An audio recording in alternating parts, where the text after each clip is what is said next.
Hola, good evening, buenas noches. It's ¿Cómo another estás? Me too. Tuesday. Me too. Muy bien, gracias. Me Oh, too. that's all I know. I'd have to dive into the dictionary. Sorry. Took Quiero Spanish Taco 1, Bell. Spanish 2. Oh, Yes, yo quiero taco. C. It's another Tuesday night, and we're coming at you with Scram Jett, the show that doesn't mean anything except something to us, and sometimes our means watchers. everything. Means everything. I would do anything for Scram Jett, but I won't do that. I don't know. I haven't found out yet what it is, but I won't do that. You know, that's kind of close to Meatloaf, so we might get banned for that because Oh, yeah, that's your cover. That's your rendition. So, that's my rendition. Again, another Tuesday night. Thank you for tuning in on all our different networks. Scramjet, 8 p.m. Central Standard Time on Tuesdays. Be sure to check out Veterans Anonymous on Facebook. Also on YouTube. This is live streaming there. Hi, all you YouTube people. And Twitch, right? Twitch. Yep, we're twitching. We're twitching with Veterans Anonymous.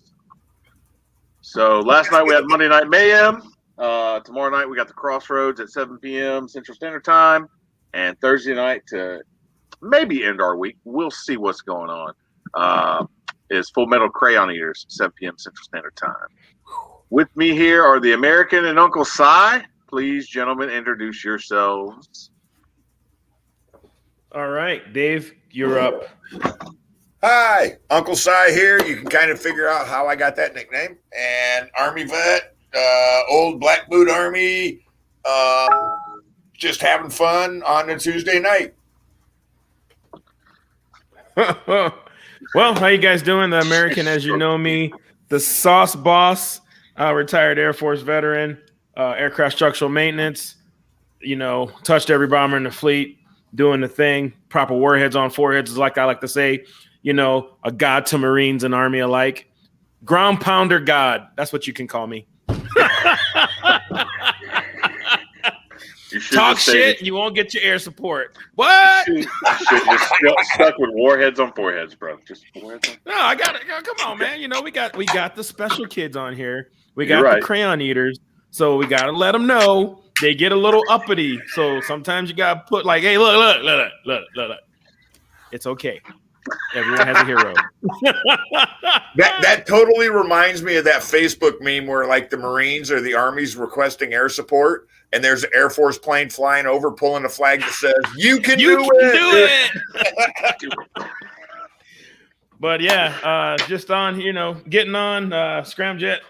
It was at first, it was just a filler show we started, but now it became something, and we're on here doing a damn thing, and every day trying to do our best to give you guys something to help make it through another day in this crazy, crazy world of ours, and I can definitely guarantee you this, that any facts that come out of my mouth that have nothing to do with cooking are 100% not researched and will never be. So everything I say should be taken with a grain of salt and 100% followed. I'm just saying that, it's kind of like the military. Just, do what we say, not what we do. And don't look in the book because it might not actually be there.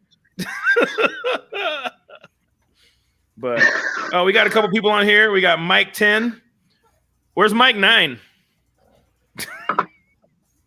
Oh, wait a minute. I forgot I shared this to my Facebook page. So now we might get a couple of my old veterans. Mike 10, he's an old school guy. I went to tech school with him, actually. Yeah, dude. I think you were on A10s. We call it A10, actually. But yeah, it's Mike 10. John was with us. Mickey Severson, Dustin. Oh, Dustin Hash. He was at me with the drift event. This guy drifts I think it's a 53 Chevy truck that's plopped on top of a C5 frame. He did Drift Week this past year. He's about to do Drift Week 3. So, yeah, man. Dustin Hash is a cool dude. Saw him this weekend. Good to see you, dude. Good to see you, brother. Hey, Tim.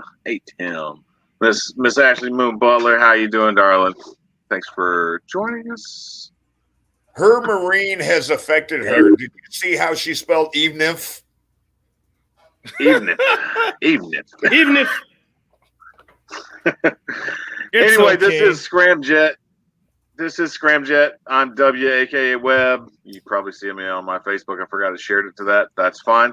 Oh, there's my dad. Rusty Travis. Hey, Dad. Oh, Hey, Dad. dude. You should have named Travis Webb Rusty. I would have loved a Rusty Webb, a Rusty Travis. That would have been 3 Russells in a row. So, no, we're good.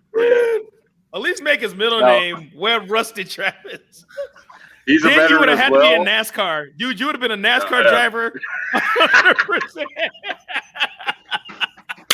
Well, we're already related to a country singer, so I mean, they'd have been like, "Why are you in NASCAR?" Because, well, I don't know. I just woke up one day in the car, and that's what I do. I just fell into it. I mean, If your dad's a vet, he's totally going to understand this show. You can do it. Oh, absolutely. I love his picture. Is that a scooter? That's a scooter. I don't know if that. I don't think that's his. No, he doesn't have a scooter. He's got a dual sport. So no, he rides all over the Southeast. Who is this person? Aren't you working? Don't you work? I wake up at 4 a.m. as well to go to bed. I do that as well. I'm still here. No, I'm talking about Amanda. Well, that's what I'm saying. No, I'm talking about her too. Oh yeah, see, all the way back in tech school, Felix, right there. I did chili on the pool table one time. Like, yeah, we were smoking some meats outside, making all the Marines that were marching past jealous. We had a blast. Anyway, I am Webb Travis, former Metals Technology 2A771, worked on B1s and F-35s most of my career, did a little time in Turkey, recently separated a couple years ago, and now work for a large aerospace corporation. And Felix is still smelling his dogs over there. Did you feed them chili? Speaking of chili. No, dude, I did. I fed them. I did feed them smoked spam sushi. You fed them leftovers. Oh, no. I fed them smoked spam sushi. So I am getting what I deserve right now. I just thought about it because I made too much. I made a lot of smoked spam sushi, and I made way too much for myself. I even made a sauce, a nice. It was soy sauce with soy sauce, rice wine vinegar, sesame oil with wasabi, boiled down to like a that wasabi. That wasabi is what's getting you from the dogs, bro. Woo! I think it's everything. Oh, okay. So we got this comment here. This is from Chuck Medley. Is my cousin's husband. He was Army 24 years. Now works for, I think, FEMA or something like that. Just saw him at so we're Thanksgiving. definitely not friends. Yeah. Katrina. Yeah. Ooh, No, I think he wasn't retired then. He wasn't retired then. No, he's an Air Force plane. I joined the Nazi party in Iraq. Saved his ass once in Iraq. He challenges me to a smoking cook-off. Yeah, I own the smoking in this part of Alabama. Man, you in North Central Alabama. Come on. I'm in South Alabama. I'm about to bring the team, get sauce balls like rolling they said, down here. It's Alabama. The only thing in Alabama that don't change is last names at weddings. Hey, actually, there was an article. I'm not going to pull it up, but Utah, I think it's Utah, you're allowed to marry your first cousin. Somebody came across the border with their first cousin and got married and went back to their home state hoping to get married later. So, hey, we're in Alabama, but at least we're not Mississippi. I do remember that article about Utah. Yeah, that was on, yeah. Yeah, that was a little weird. Pretty stinking weird. Anyway, the thing is, I don't like none of my cousins enough to want to marry or even have sex with none of them. Fuck all that. No. Yeah, exactly. Not.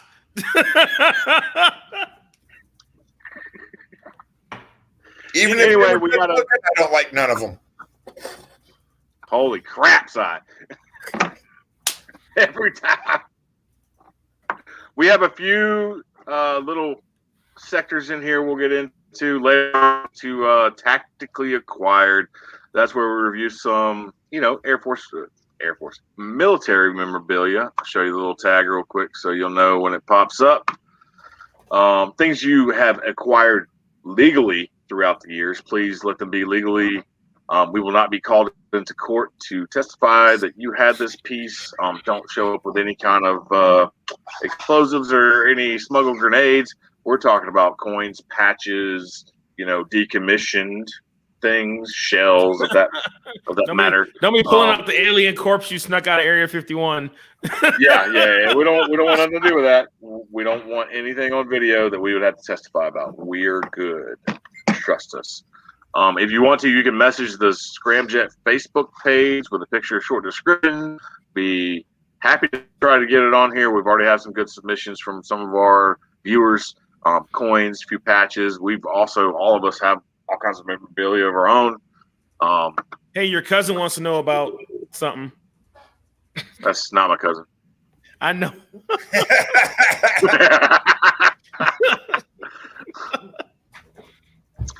Dan, you can only see the comments on the actual platform you're viewing on the page you're viewing on. So we've shared it to a few. Veterans Anonymous on Facebook page, Scramjet Facebook page, my personal page, Veterans Anonymous YouTube, Veterans Anonymous Twitch, Felix Irving's Facebook page. So whatever platform you're on, that's where you'll be able to see those comments. We can see all the comments, of course, and we'll pop them up to discuss them. So we're pretty interactive with our crowd here. Whoever's viewing us, thank you for tuning in. We've kept it around 15. I think that's a record for us past the 12th minute. Usually they see our faces, and it just goes down. So thank you. That was fun. So Felix, tell us about almost dying this week. I didn't almost. Okay, so it snowed. Of course it's South Dakota, so we finally started getting our moisture. And there's people don't live in snow covered areas, snow is not one thing. Snow is comparative to rain in the South. So you have that small stinging rain, and then you have the large, giant, water balloon sized balls that when it hits your windshield, it literally covers the whole damn thing. So the first and it all depends on temperature. So if it's too cold, the snow is a lot smaller, a lot more compact. But the way the weather has been here, we had 2 weeks of 60-degree temperatures. So the ground's hot, the air's kind of warm and moisture's in the air. So the snow's coming down, this small pingy shit, and it's super wet and dense. So we had a whole day of that kind of rain or that kind of snow, which I went out to get ahead of it because you got to plow it, because if it sits there, and it was about 12 inches of that, it was tough. It even killed my gator a couple times. Tough, where I had to do top cuts. So I did that, and then the next morning it started snowing the light and fluffy stuff, which is equated to the giant snowball or water droplets, which is just super light and fluffy, but it's gonna hit the ground. Yeah, it's gonna mix with that wet shit, and then you're gonna have this nice ice layer on the bottom and this fluffy stuff on top. So I go out and plow that for a couple hours. So get all that plowed. I'm like, well, cool. And it was still snowing. So I'm like, well, I got to go out and get some more ice melt. I got to deliver boxes. I got to go, a couple stops. So I'm just rolling on my driveway. Now my road is at I would say 25, 30-degree angle coming down. And my driveway goes perpendicular into it and up to match. So as I'm driving, I'm on that. As soon as my front tires hit the up and turn, which your back is following around, there's a nice thing of slush under that, and it slides my rear end off the road. And I'm like, ugh. So I put it in 4-low, and there's no coming out of that. So I was stuck. So I call my neighbor. He comes down with his truck, gets on my driveway. We hook up in the back, and I'm like, you can't pull me forward because we're both going uphill. That's just dumb. So just pull me backwards, at least to level. And so he starts pulling me back. Well, then the front swings over off the road. And the hill goes down, and right below the hill is a giant boulder where it's 2 feet from the top of the boulder to the rest of the yard. And my truck is on that. And there's I'm on that, and then there's a tree a foot away, and I'm in the rear view looking. I'm like, tree, like that shit sitting there. I'm straight. I'm like, I just need to get level. I'm like, pull me back till I'm level. And he pulls me back till I'm level. And then right there, bam, my freaking door handle hits the tree. And I watch my whole door kind of cave in. And I'm like, fuck it. I'm already here now. Like, I got to get level. Might as well just fucking go. Like I'm not going to call a tow truck. I can drive out of this. But to drive out from my backside driver's door, the back door, I'm on the tree. And there's no getting off the tree. Like, so I got to go straight. Yeah. And I just drive straight. And as I'm driving, it was like you see it happening I'm looking at the rear view and you just see it just unfolding. Unfolding as you look at it, slow motion. Yeah, it pops, the door pops out, the door handle's all crushed. Like it hits the freaking a D pillar on the truck. Like then it got to the bed. I just quit looking. I just drove straight. I'm like, fuck it, just go. And the only thing that kept me from rolling is that tree. Because I was over at an angle, and that tree, like once I slid, I was off the rock. So I should have went over, but that tree kind of pivoted me on the back end. And yeah, it was kind of shitty. Surprisingly, still smiling. It was kind of funny, kind of cool. I was like, it was one of those like, send it. I'm already here. There's nothing else I can do. So I just drove straight, got out of the yard, drove back up, parked the truck. I was like, well, you know what? I'm not going into town today. I'll wait till tomorrow to deliver boxes. That shit ain't happening. Yes, I did a TikTok. But surprisingly, only $7,000. I wrecked my truck. Yeah, only $7,000 in damage so far. The first estimate. We're going to get it fixed. The truck's paid off. Yeah, the truck's paid off. It belongs to the business anyway. So I'm just looking to get it fixed. You know, I'm not like trying to do anything stupid where I don't want a new truck because I don't want a new truck payment. You know, so yeah, I just want that truck fixed. The only crappy thing about the whole situation is being up here, there's only like a small window of time where body shops are not busy because you either have no weather or hail or snow. So I'm not going to get my truck in. Storms up there. Yeah, I'm not going to get my truck back I'm not going to get it in till May. And once it gets in, it's going to be a minimum of a month.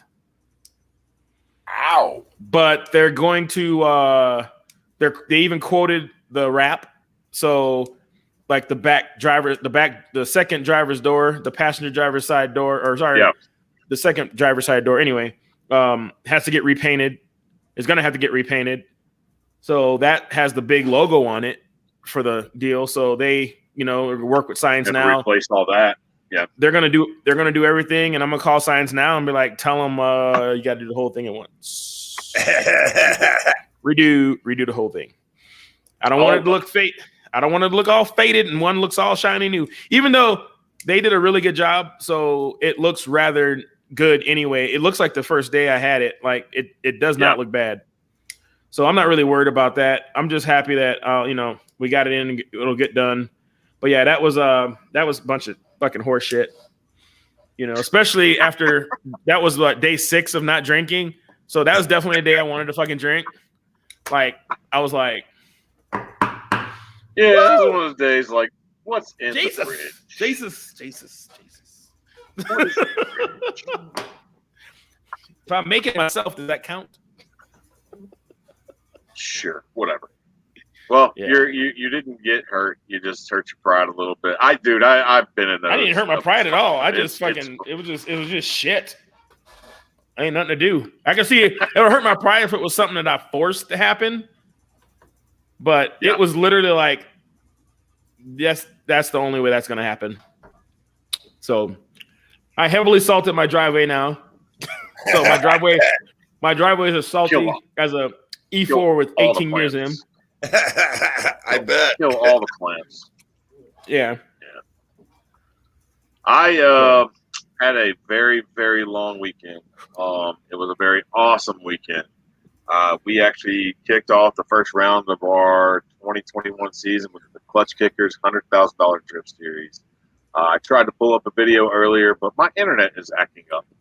But please Go look up the Clutch Kickers $100,000 Drift Series. We had numerous pro drift drivers out there, along with numerous Pro 2 drivers. Something I very much enjoy helping to run and officiate and organize. Awesome monstrous battles. The first place winner takes home 10 grand. Second place is 5 grand. Third place 3,500. Fourth place 1,000, and fifth place 500. And 6th through 16th get their entry fee back, which is pretty stinking awesome. And it's an open class. Run what you brung, which obviously we're offering big money. We get some pro guys out there. What it does afford is some of the little guys that don't have the budget to travel to get out there and actually throw down with the big guys, with professionals, which gains them experience. They'll go talk with them after the run, after the race, and it helps elevate everybody. You know, it brings those pro guys down to the level that they think they are. They're approachable, you know, and you can talk to them one-on-one. It's not, you know, behind a media curtain and all this kind of crap. But, no, it was a blast. I got a bunch of video of people in the burnout box. I tried to upload it tonight. It's a little too big. Hey, there's the other half. Kyle was in here earlier. Full Metal Crayon Eaters, 7 p.m. Central Time on Thursdays on Veterans Anonymous Network. Please watch them. Pretty hilarious. One dude likes to take baths in ramen and eat out of his belly button. So, Oh, that was hilarious. that was the part that got me. I'm like, yep, right there. I'd probably do that. I'd probably eat it out of my belly button too. So there he is. He's still here chilling in the bathtub full of chicken ramen. Did you mix the chicken and beef flavor, or what flavor was it? That's what I want to know. I think he went all beef. chicken. I think, or was it all? It was all of one flavor. It was either all beef or all chicken, and then he added hot sauce to it. Well, yeah, it was just like a little bit of hot sauce. If you're a man, you know, you'd add the hot sauce way before you got in and stuff through that. It was all chicken. It's all chicken. That sounds like a really bad trap. It's all Have you tried that Reaper 48 yet there, Kyle? Oh, I want to see a TikTok of him trying. Yeah, you got to do that on your show. This if you can do it. I understand if you can't. I'm just saying. Y'all can have all that crazy crap. Oh, no kidding, right? I can totally understand if you can't do it. You know. No, I'm not talking about the hot sauce. I'm talking about that little jar, Reaper 48. I'm talking about that little jar. I can drink a jar of Reaper any day long, but that 48, that's a different animal, baby. All right. Well, If we can do it. John's asking how much snow you guys got. Officially, I don't know, but I would say probably over 16 inches. At least where I live. Dude, I remember October 2013, like a little bit after I left, y'all got like 48 inches in the center of Rapid City. Yep. Like where it was measured. Yeah. Dude, that's the center of Rapid City. Then you got to think about drifts and the outlying areas. That's when like 75,000 head of cattle died. The beef prices shot up. Dude, I was here for Atlas too, man. Atlas was so crazy. So I was talking about giant, like snowflakes. Giant snowflakes are usually a combination of a bunch of snowflakes that probably get about the size of a golf ball. Yeah. During like Atlas, that shit was coming down. That shit was coming down like in clumps, like softballs. Like it was coming down like, it was like, oh, this is gonna be bad. This is gonna be really bad, and it was. It did that for like a day and a half or something like that. Yep. This one wasn't so bad, but it was annoying. That little snow for like a whole day and a half, and then it stopped for a couple hours, and then the big snow started. Man, but we need the moisture. We need it because if we don't, the shit's gonna burn. Moist. Yeah, you did for sure. And I live out in the hills, and I don't need anything to be burning. Yeah. Today's word is moist. Moist. Speaking of which, speaking of weather, we got some bad juju rolling in starting tomorrow afternoon. Everybody knows Tornado Alley down here. It's called Dixie Alley. We actually average more tornadoes than Tornado Alley, and they're deadlier. You can make all the jokes you want. Yes, mobile homes. That's literally Mississippi, Alabama, Georgia, Tennessee, through this little area. Yeah, there's mobile homes. People are idiots and don't get to cover. But we got some weather coming in. Anybody watching from, the southeast area, it's probably coming. So duck and cover. I know in October 2019, a tornado missed this house by 20 yards. It dropped in my backyard, tore the top off the trees, and dove down and messed up the neighborhood behind me. So it's serious. It can hit you anywhere. So, ooh. Yeah, the thing about my sauce is, though, Kyle, it's actually meant for consumption. It's not hot for a gimmick. Like Reaper 48. Yeah. Reaper 48 might as well be, I would illegal. say it might as well be illegal. It should be illegal. About it. It is technically 3 jars of Carolina Reaper cooked down into a third of 1 jar. And then the quantity of Reaper of 48 jars put into that 1 jar mixed in. So, yeah, it has a lot of Reaper in it, but it also is amazing taste and flavor. Except, it'll burn your hole through your esophagus if you eat it straight. It's a good, little addition. Take a toothpick and mix it in your ramen and shite like that. Perfect. Bro. That's why, that's the only thing I can think you can use it for. Or, in a pinch, you could throw the jar in the bad guys. You can't get to your gun, and then they'll just fucking melt in the middle of your fucking living room. I saw you take a little toothpick sample of that when you made that, and you were done. You were like, whoa. No, yeah, I shotgunned a beer at 10 in the morning after doing that shit. Yeah, that was dumb. I'm not. Yeah, nope.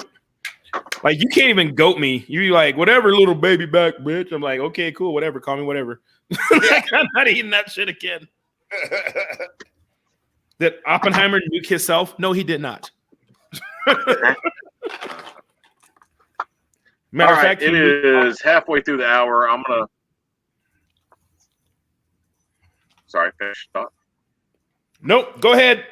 Interrupto among us. Oh, you crunching and munching over there anyway.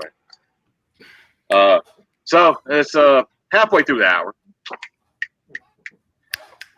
We started this kind of last week when we shared the story about the B-1s going to Norway for the first time. I guess it'll be our little military moment. It's just something we find. Oh, you want to?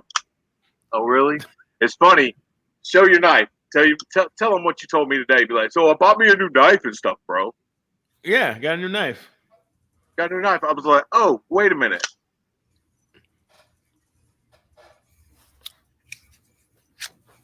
CRTK. Yeah. You got the double hilt. I got the single hilt. Very small differences. I've had this knife for 2.5 years. It's funny. Yeah. He was like, oh, I like that knife. Yeah, I know you like it. But ironically, I didn't know he had that knife when I bought mine. He did. Yeah, he did. CRK, so you are CKRT is a good name. They good stuff. Yeah. Yeah, I call him CRTK. Yeah. Columbia River Knife and Tool. Yeah. Pretty decent. Tool. Yeah, Tool. They gotta get rid of that name. You can't be tools anymore. It's not politically correct. Yeah. I do like it because it has the double lock on it, though. It's the finger lock. Yeah, it has a double lock and a safety. Yeah, so regular finger lock and then a safety up top. I use the Rambo knife. Yeah, it's I pull this out as a pocket knife. I mean, it's mostly a box opener for me. I do need to trim it up and sharpen it a little bit. But I pull this out and people are like, oh, wow, that's your pocket knife? I'm like, I got big pockets. I mean, I got bigger pockets. I'm kind of a big dude. It doesn't bother me to carry a freaking knife, that's. Well, also, I have another one from this 10 company. inches long. It's a custom. I can't think of the guy's name who made mine, but it's another CRKT knife. But it's a custom. I can't think of his name. But I lose it. I put it down or cut something and I sit it down and it's freaking tiny. And so I'm like, I need something that I will notice it's missing. Yeah, this is yours say Carson Design on the back? I think it's the same. No, yours is a Carson Design. Yeah, mine's a Carson Design. I think that's who.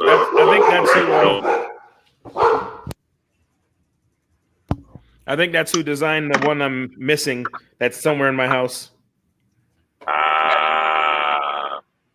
Dean Sarney, what's up, buddy? What's up, buddy? Oh no, this is a Carson Design. Okay, we drink leisurely on this show. We're trying to stay coherent and talk about our week and have fun. And I'm not drinking, buddy. So quit trying to be a pusher. And also, Dean. he's not drinking. All right, I'm gonna share this real quick. Share my screen. Do it, buddy. This is, I guess, our military moment. We shared a little spot last week about the B-1s going to Norway. So this is a fun one. This hits close to my home. F-22 stealth fighter ends up nose down on the runway at Eglin Air Force Base in Florida. Somebody getting fired? Where I was stationed. Yeah, for 5 years. That we have the F-35s there. The F-22s are displaced from Tyndall right now, right down the street in Panama City. So they're going to share, some 5th-gen capabilities and, age and a couple other things like that, whatever they can share at that base. It is big enough. I mean, we got massive flight line, even on the F-35 side. So, I've seen pictures that it wasn't from friends or anything like that. Don't think my friends are out there shooting pictures of a downed LO jet or anything like that. But I've seen pictures and literally just kicked down on its nose, sitting there. They showed a daytime picture. Then they showed light-alls next to it and security forces guarding it, still nose down, because they didn't have the F-22 crack it at Eglin. They had to go back to Tyndall to go get them. Yeah, they had to go down to Tyndall and get the F-22 CDAR kit to I guess, bags or specialized bags or hoist and all the stuff, the rigging. Because if you notice, the belly on that aircraft, on the fuselage, they had to make special bags because if not, it would roll. Yeah. So also, if you don't support it in the correct way, when you lift it, you could crack structure that's non-replaceable. So that's a pro tip for you right there. Don't try to lift an aircraft if you're not trained in it. You can mess up real quick. They don't show pictures on this article, but it's just. I think I'm going to start calling Dean Casey Jones. What? Start calling Dean Davy Casey Jones. No, Casey Jones, the Grateful Dead, driving that train. High on cocaine, Casey Jones. You better. I'm sorry. I thought Casey Jones was the guy from Ninja Turtles. Dude, that's what I'm seeing. That's the difference in generations right there. I'm thinking Casey Jones. Yeah, from Ninja Turtles. Casey Jones from the Grateful Dead song. Sorry, brother. I don't listen to the Grateful Dead. I can't hear them. Yeah, I may have a couple times in my old friend's house, but jam band stuff I couldn't get into. Yeah, I'm a deadhead. If you couldn't figure it out, couldn't really tell, Dave. Really? I thought you liked what's his name, John Denver and Cat Stevens. I was gonna say Cat Williams. I actually like both of those. I was gonna say I like both of those guys also. Yeah. My parents I grew up. My parents would play that on the big stereo like Saturdays and on the weekends with the windows open and stuff like that. No, I mean I dig it. I'm sure they probably played some Grateful Dead, but I don't remember it specifically. Speaking of parents, like when you're growing up, right? My dad here in Iowa, there was a AM radio station that for 3 hours every Sunday morning would play polka music. My dad would go through the house and change every radio from the clock radios, the living room stereo. Everything was playing freaking polka music for 3 hours. Oh my God. I did not have a clock radio. I broke mine. He gave me He gave me another one and then came in and reset it to polka music.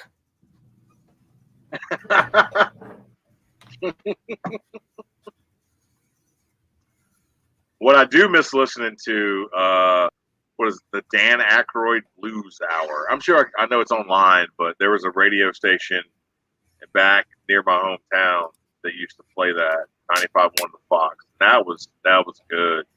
There was a blues station here, or there was a station here that did that same thing, like every Sunday morning for like 3 hours. The Blues Bowl, yeah, it was cool. Yeah. See that one?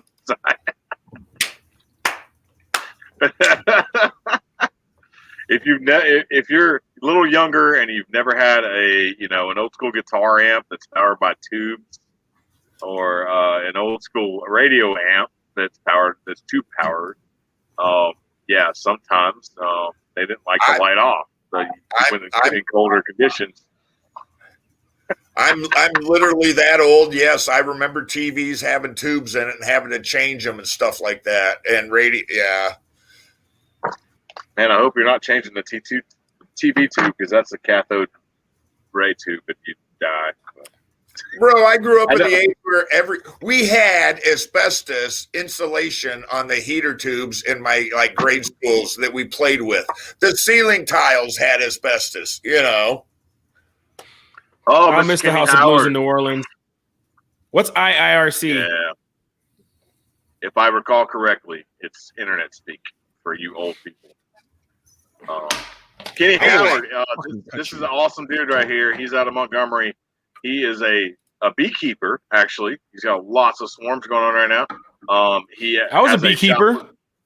He's a shop with a dyno in it. He likes to deal with Volvos.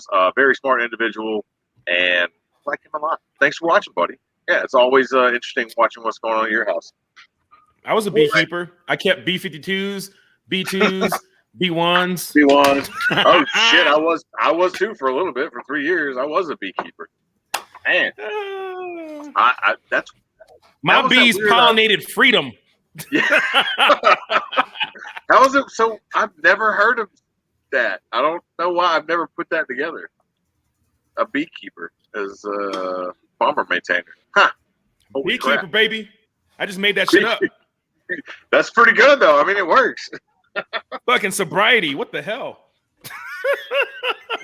That's why nobody has ever made that up. Nobody's been sober long enough to come up with beekeeper. This sobriety shit. I'm coming up with shit. Hell yeah. Patent pending. I'm beekeeper. I'm wondering what that Dan Aykroyd's Blues Hour was, or Dan Aykroyd's Blues Radio Show. Yeah, it'd be awkward if bees were the size of bombers. We'd be kind of screwed as a human race. Yeah. Like literally, if I think someone said if what is it? Praying mantis were the size of dogs, we'd be screwed as humans. We'd be extinct, probably. We would be. We'd be extinct. There's some like Brett Gumbel guy out there that's like, I can make a weapon to take care of this, though. Who's fucking Brett Gumbel? Bert Gumbel. Is he Brian Gumbel's brother? No, the guy. You're talking about from Tremors. Tremors, yeah. Dude, he that came on. That was Bert. Bert, yeah. Bert, yeah. There's a guy somewhere out there that's like Bert. That's like somebody's like, why do you have this? In case of giant velociraptors. Why else? They probably live in South Dakota or Wyoming, and I probably know who they are. Just saying. That was on the not too long ago, and that guy is the same guy that plays the father in The Facts of Life. That sitcom with Michael J. Fox. We had a guy like that in Oklahoma, so we went and did a squadron shoot out at someone's property. Like we had a couple. Yeah. A couple exactly. We had a couple old cars we pulled from the junkyard and brought out there to the guy's land. And so everyone brought their guns out. This dude literally rolls up in a deuce with a 50 cal mounted. Like it wasn't mounted when he got there, but he stopped before he drove up. Like once he got on the property, he stopped and put it on. He rolls in with a deuce and the back of his, like he drops the back tailgate. and it's literally front to back guns and ammo. And I'm not gonna say his name, but we looked at him, we're like, dude, we're like shooting. Here to shoot. We're shooting, and then we're gonna be drinking and barbecuing and bonfire. This is like, we're not trying to outfit a fucking army right now. Like he had more guns than there was people like there, which I admired, but it was like fucking weirdo. Like this is why people don't like gun people. It's people like you. I want to be that weirdo. If I had enough money, I would have a 5-ton in my driveway. But that's the cool thing, because I was friends with that weirdo. And it's like, yeah, you got to be friends with that weirdo, because when shit goes down, you need him to be your buddy. And yes, Dean, I do know what a 50 sounds like on a deuce and a half. That fucker rocks side to side, and the shells just go everywhere. Oh, man. So, yeah. It was fun, though. We shot a bunch. I think that's the first time I shot a full auto AK. He had one.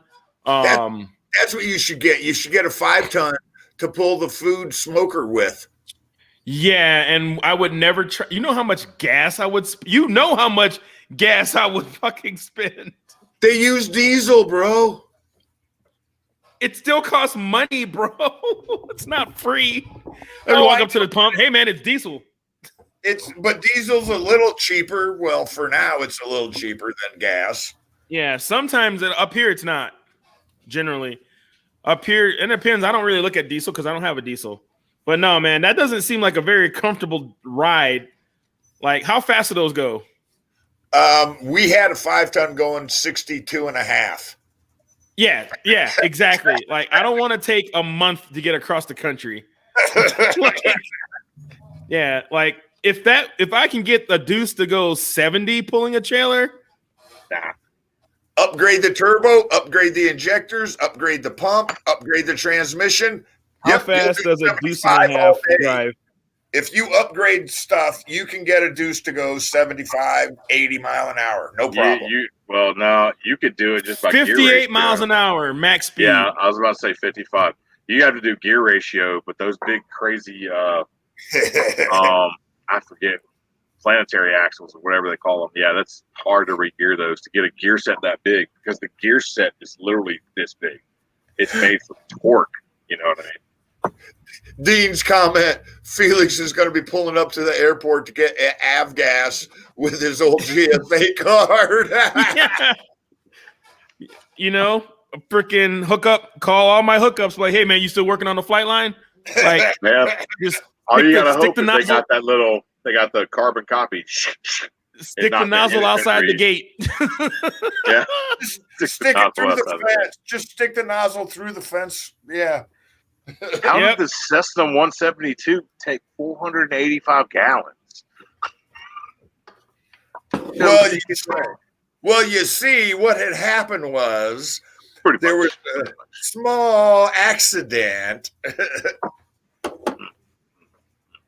Oh, man. Yeah, that would be cool. Like in the future, once I have like a building and this is in a couple different states and I'm rocking and rolling with consistent orders online, wholesale orders, and everything else, that will definitely be on the plans at the compound, having a deuce with the logo and stuff on it with a giant smoker that it pulls. Oh, like John was saying, you get the multi-fuel and you could burn filtered waste oil, but it would smell like barbecue as you roll. Dude, you fry oil, old peanut oil, all that stuff. You get that. Hire some that runs on barbecue sauce. As long as it's got enough fat in it, you could. You roll through town, everybody's like, "What's that odor?" And then all of a sudden, you fire the smoker up, and they just come like zombies right to the food. Oh, there was a dude in Fort Walton Beach who had an old Suburban that he put a Cummins diesel in it, and he converted it to biodiesel, which basically he was running straight cooking oil. He would go to Chili's and KFC and all the fried food, fast food restaurants, and like, hey, can I pump some out of your tallow pit? He would pump drums, like it was nasty, but he would take it, He would filter it. He'd throw it in his tank. He had a heater system that would heat it up to the point of volatility, basically, or just keep it liquefied and not congeal. And he'd burn it. It smelled like French fries, fried chicken wings rolling down the road, dude. It can be done. Cats and everybody else. You got everything. Yeah. Down. That's the ultimate bug out vehicle, bro. You can run off stuff for ages. Yeah, I'm not a bug out kind of guy.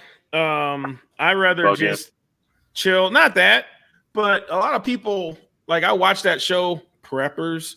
First of all, if you're a prepper, you're not on that show. First of all.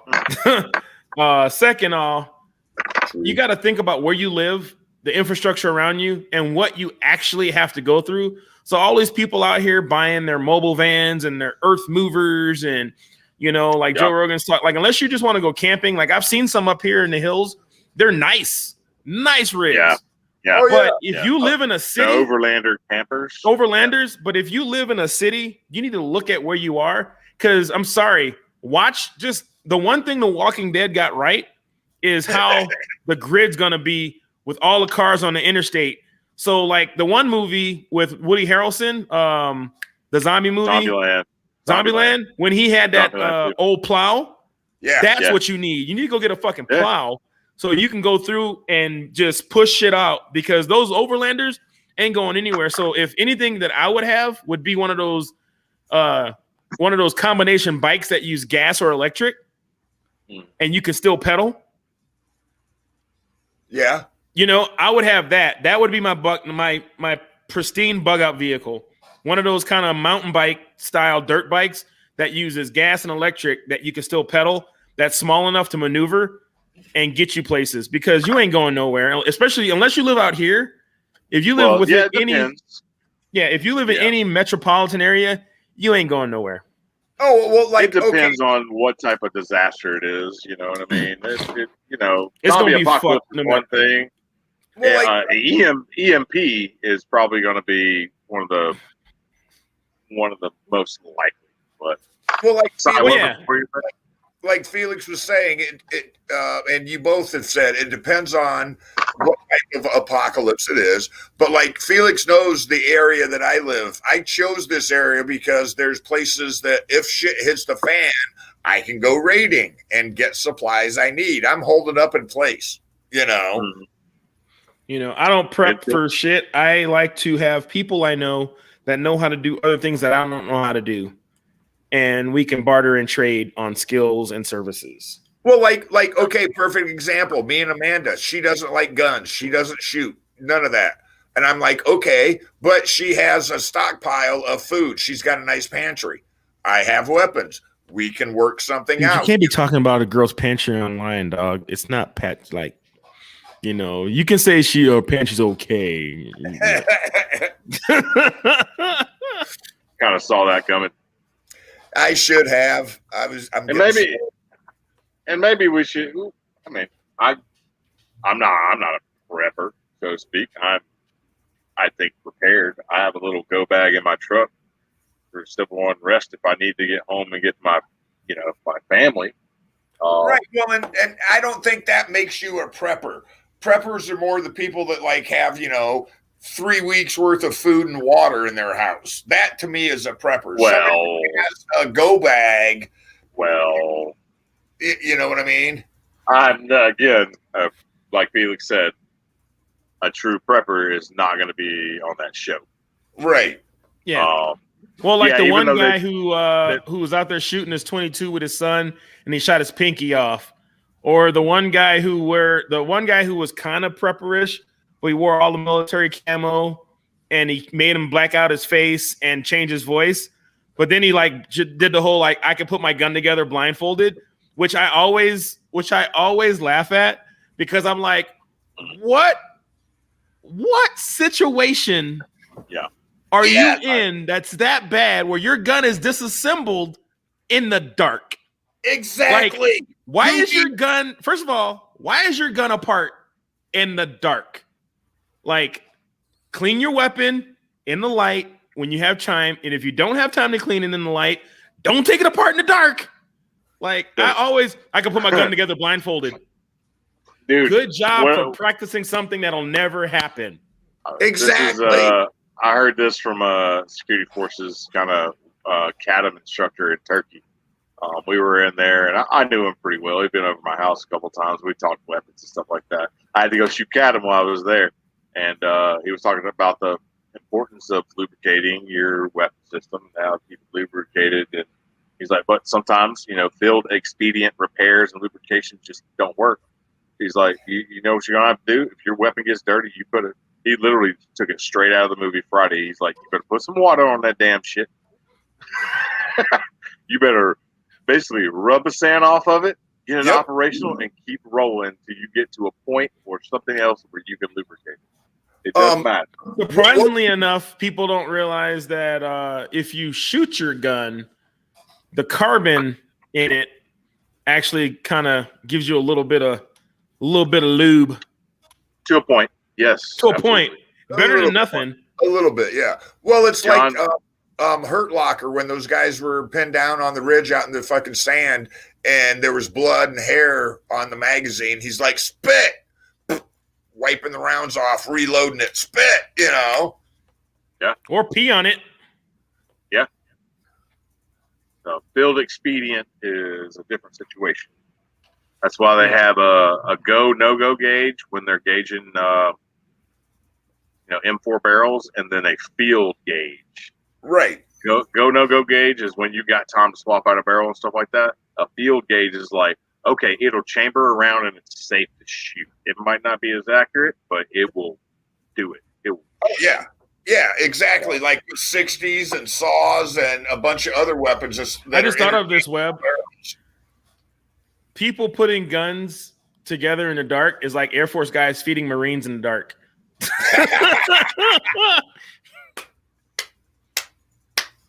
I don't. A weapon because they're weapons, and you don't know where their face is. Don't worry about it, Webb. That's reaching, man. That's reaching. Dave got it. He laughed. I got God. Dave's a deadhead, so. You're a deadpan. I also Grandpa. I also hung out with combat Marines, so I'm a little twisted from the get-go. Yeah. Understandable. It's getting close to the top of the hour. Some people might not have been tuned in time. I like to, play our little intro video just so everybody can see it. Right after that, Mr. Felix, you can roll into some actual sponsors. Got all over your chest and your hat and stuff like that. What? We're going to do a mid-show breakdown, basically. We're going to play our intro video again, and then you can roll right into your all right. ad space. Macaroni and the chicken strips. Oh, yeah. Oh, my God. All right, I'm going to play this.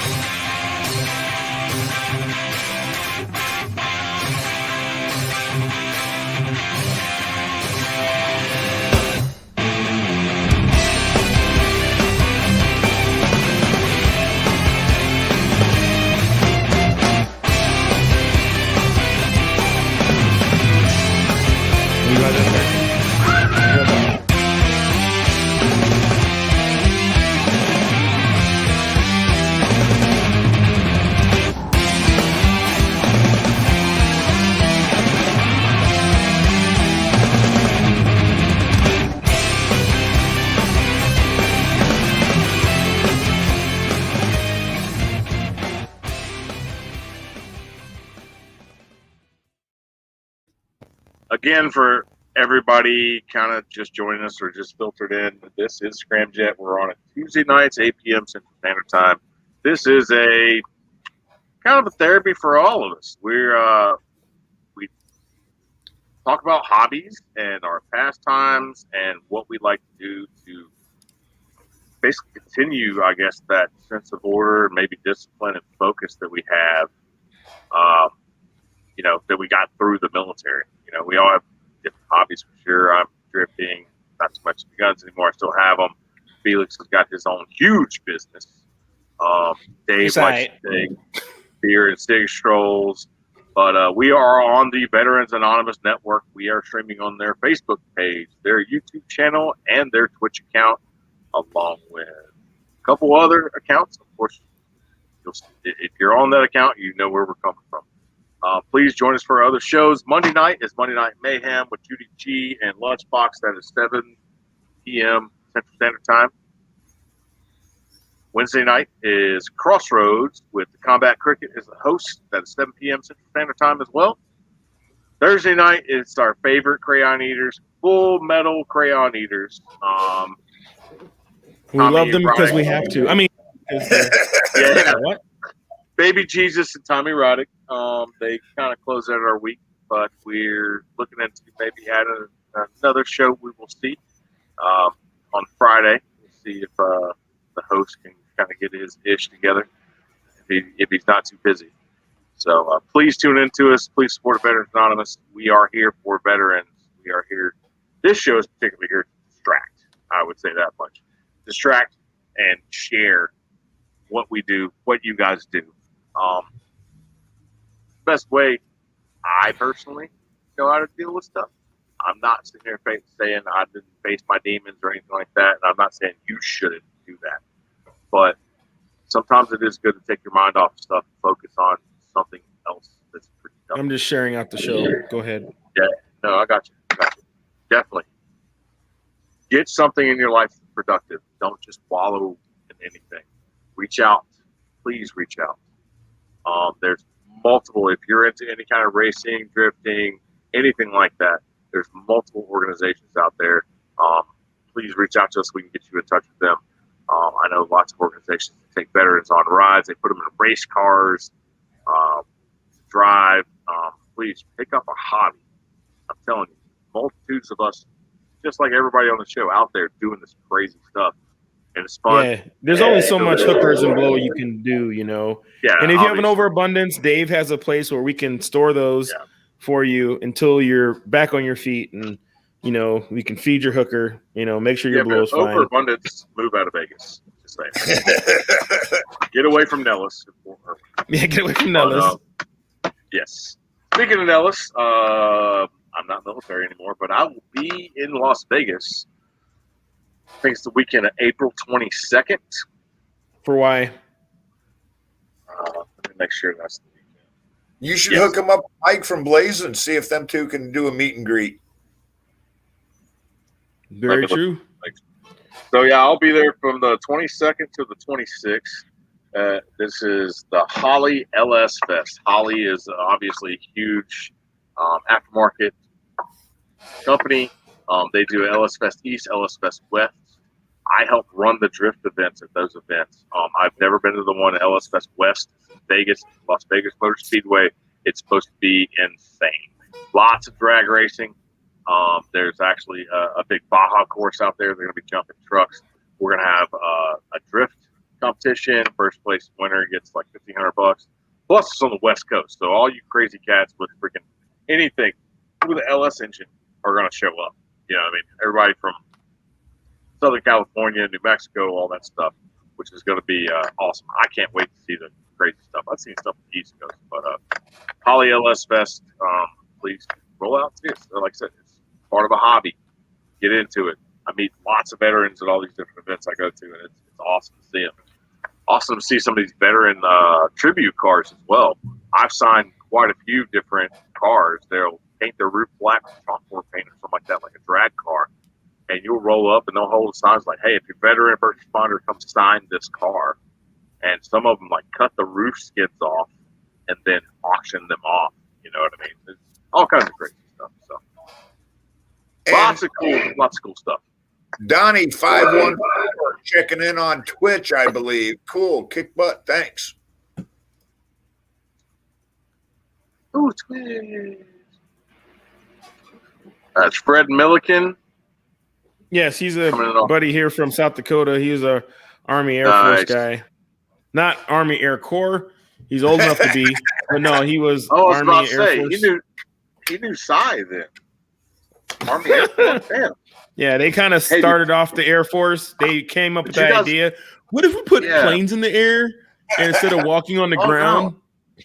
I was wondering if they went up in the first balloons together, threw bombs out and shit. Nah, we hit those dinosaurs that flew. We fucking straddled those with the freaking. We should bring those back. All right, Sauce Boss. Throw the gamut down. Let's hear some stuff. If you're ready. Insane. Hey, it's Jenny Frisk. She's another Ellsworth cat. She was in our squad. She was supply. Worked over in Age. She's a Camaro. Shit. She's a Camaro lover. Yeah, her and her hubby are living their best lives, mill to mill, no kids and dogs. Yes. Little short Chamoran chick. Was she there when I was there? Yeah, she was there when you were there. I left in 2013. She was there. Man, it's been a while. I'm trying to remember. I just remember going and robbing all the Fastenal cabinets over there for random hardware. Well, you were the one that she fucking hated then. Probably. I don't know about you guys, but I almost dread Facebook meeting somebody that I served with in Carson or Korea because of the stories that they could tell. There's one or two people I'm friends with on Facebook that knew me from the day. And it's no, we don't talk about that. No, he's lying. No, that never happened. I'm not worried about it. You can fucking tell the truth, shame the devil. I got there in 2009. Yeah, she got there the same time I got there. I got there in 2010. Yeah. So she was there when you were there. Okay. Yeah. I'm sure I would recognize you if I saw you. I apologize. It's just a small Facebook it's all picture good. With a name. So, all right, Sauce Boss, you ready? What are you doing, bro? Oh, yeah. Let's do. Oh, hold up 1 second. Sorry. We were doing the mid-show breakdown. Sorry. I have to wait. Something's loading. Sorry. Gotcha. That's my Canadian. Sorry. I'm working on my Canadian because they're going to take over.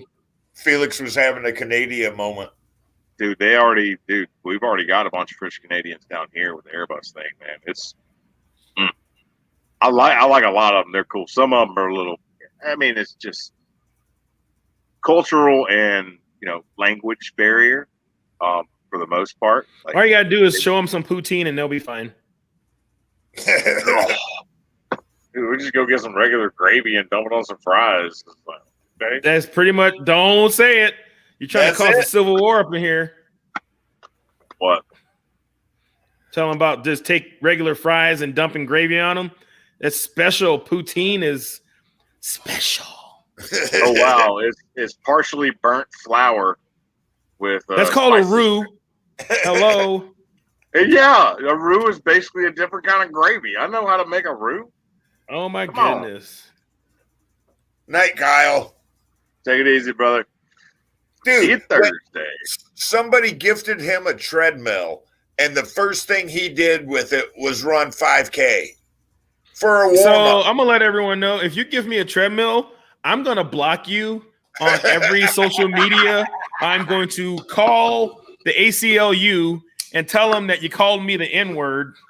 And I'm gonna no. Before you do that, you can make some passing shots. You could just put your camera in front of it and just drop your sauces on it, so they just do this across the screen. No, so seriously, you'll just put it on there and they'll just come by your face like. You can make a movie. What does your treadmill do? It holds barbecue sauce. Yeah. That could be my conveyor belt. So when I'm doing orders, I can put the order on the treadmill, and then it goes to me to pack the box on the other side. You just walk to the other side. Walk to the other side and pick it up and I don't have employees because you guys aren't buying enough barbecue sauce. I can only hire myself. You didn't have to walk 3 feet with a jar of sauce in your hand, though. That is very true. The treadmill helped me do it. Ergonomics, bro. Ergonomics. Well, before I do my and it's a tax write-off. Business. It's a free gift. Mm-hmm. It's a free gift. Well, it'll tell me who my real friends are. Because if you really know me, you shouldn't buy me a treadmill. Trying to kill me. I'm just saying. That's dumb. Good evening, Combat Cricket. Miss Jade Lopez. Thanks for joining us. Hey Jade, who's that kid in the snow on that video on TikTok? Did you kick a kid into a snowbank? God. No, she took a. Oh, hello. What did you do? Nothing I can show online. Oh, okay. I just had something pop up on my phone. I was like, hello. You realize for Jade to kick a kid, the kid would have to be like 4. Nah, she kicked a kid. Or just born. I think she'd be like Bernie Mac. They piss her off. She'd be like, I kick a kid ass. All right. Well, since what I'm looking for hasn't populated yet, some strange. We'll go with. Hold up, just for a second. We're swapping it up. That's fine. This is your. Yeah, some strange. You just kick some stranger. Yeah, I'd love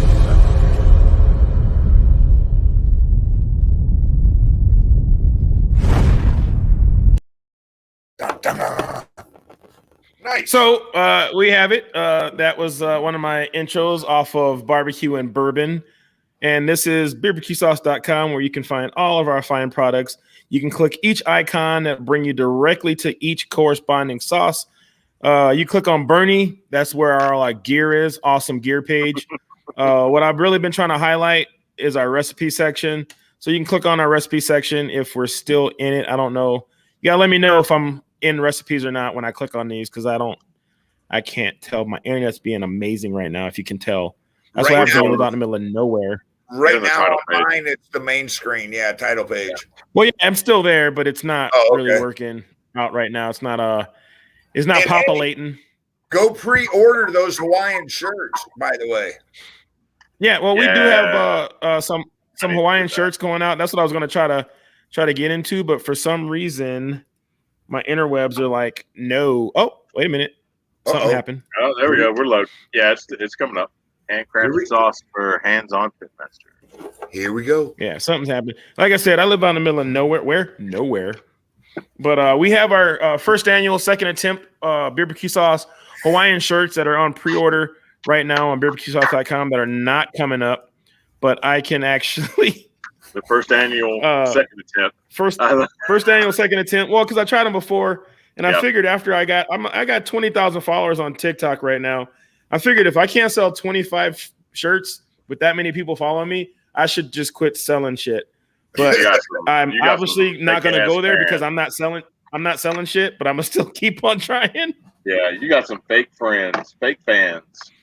Got fake fans up in here, but we have them on our website, and I will pull it up here on my telephono and show you guys. Tell a friend, telephono, telefilipino. All up. But bam, on beerbarbecuesauce.com, which works on the phone, you can go Bernie, but don't go to Bernie to get the Hawaiian shirts. Go on our online shop, and it is the fourth option. Pre-order barbecue sauce, first annual, second attempt Hawaiian shirts. They have our logo on them, and they also have the Stack and Bodies logo. That's what's cool. That's what's cool. The Stack and Body logo really sets it off. Why is did Disney hack my shit? I wore that. Go to Disney World. Wore that shirt this weekend. Stack and Body logo. You need that as a patch. The Stack and Body. Hey, let's get shush. I haven't talked about that yet. I'm just saying you need. Where your daughters at? There is no Santa Claus. I like patches. I'm just saying that you should have Stack and Bodies. Well, I'm trying to. There we go. I had to blow it up. Blow it up. So that's the pattern. Yeah. On there. And right now they're $55. I'm making zero money on these shirts. The thing is, you're pretty much paying from the shirt directly from the manufacturer. 100% made in American shirts. They fit just like Dickies work shirts. On the website, we have female and male sizes. So you can click the size chart. It's kind of hard to see right here, but those little dots, the top one's all the male sizes, the bottom is all the female sizes. You can look at the size chart, and the first 25 people, the price will be $55. After 25, the price drops down to about 35. So everyone that did the first 25 pre-order will get a refund of the difference in the new price change for all the shirts. So that'll be kind of cool. And the thing is, once I get my food trailer and I'm out there traveling, if you come to my food trailer wearing a BBQ Sauce Hawaiian shirt, your food is half off. Automatic, no questions asked. And the thing is, once these shirts are sold at 25, I'm going to cut them off, and then we'll have a new one next year. So this is going to be something, spreading the love, spreading positivity, spreading good vibes, doing a damn thing. And there's something else that I'm doing. If you guys want to follow BBQ on TikTok, see me cooking in the mornings, breakfast with the Sauce Boss, and other things that I do, which are pretty fun. A lot of my smokes, like I smoked Spam tonight, and I made Spam and tuna rolls, sushi rolls with, I don't know how those guys do it because I don't have a sushi roller or anything. And I just kind of, it was pretty much hot garbage, but it tasted amazing. I made a sauce and everything, but I couldn't roll it up properly. So we do that kind of stuff. Yeah, I don't have a bamboo roller. But this little guy right here that is, we used to do weekly giveaways when I only had like 5,000 folks. But having 20,000 people collecting names like I do is kind of hard. Yeah. Yeah. Spam, mush, what's that? Mush, sup. I don't know what that. Mushubi, next. I don't have a clue what that is. But but I know my smoked Spam was the shit. But so what we do now is we're doing a monthly giveaway. Since I can't do it weekly with the number of people we have, we're going to do it monthly. And my first thing that I'm giving away is this box, this whole box with everything in it, which is the last custom gift box that I have from back when I sold quartz. And inside of this thing is you get a sample flight of sauce. You get all 3 samples of our dry rub. You know, our mild, mustard, and spicy. I'm also giving away a Inkbird stick probe, which I just got hooked up with my boy Mike from Blazing Star Barbecue. I bought this myself to give it away because I have one. I just bought their 4 probe. It's amazing. Inkbird, good shit. Also, $25 Visa gift card, a bunch of stickers. I got other stuff that's coming that'll be in the box, plus 2 of my favorite hot sauces. Mule sauce, banging ass barbecue sauce, has nothing to do with barbecue, but oddly enough, this hot sauce is kind of like the same flavor profile as my sauce. It has some sweet with the heat to it, so it's amazing. And then also this sauce that my co-packer, this is his own recipe. It's a mustard-based hot sauce called Not So Hot Sauce. This stuff right here, banging on some wings. So all this is going to be given away starting next month. And all you got to do is follow me on TikTok, find my content where I talk about the giveaways, and like and comment on each post to get your name entered to win. So all you got to do is like and comment to be entered to win. If only I would install TikTok back on my phone, which won't happen. That is what's up with barbecue sauce. Leading the barbecue sauce revolution, one backyard at a time. Dude, I cannot wait.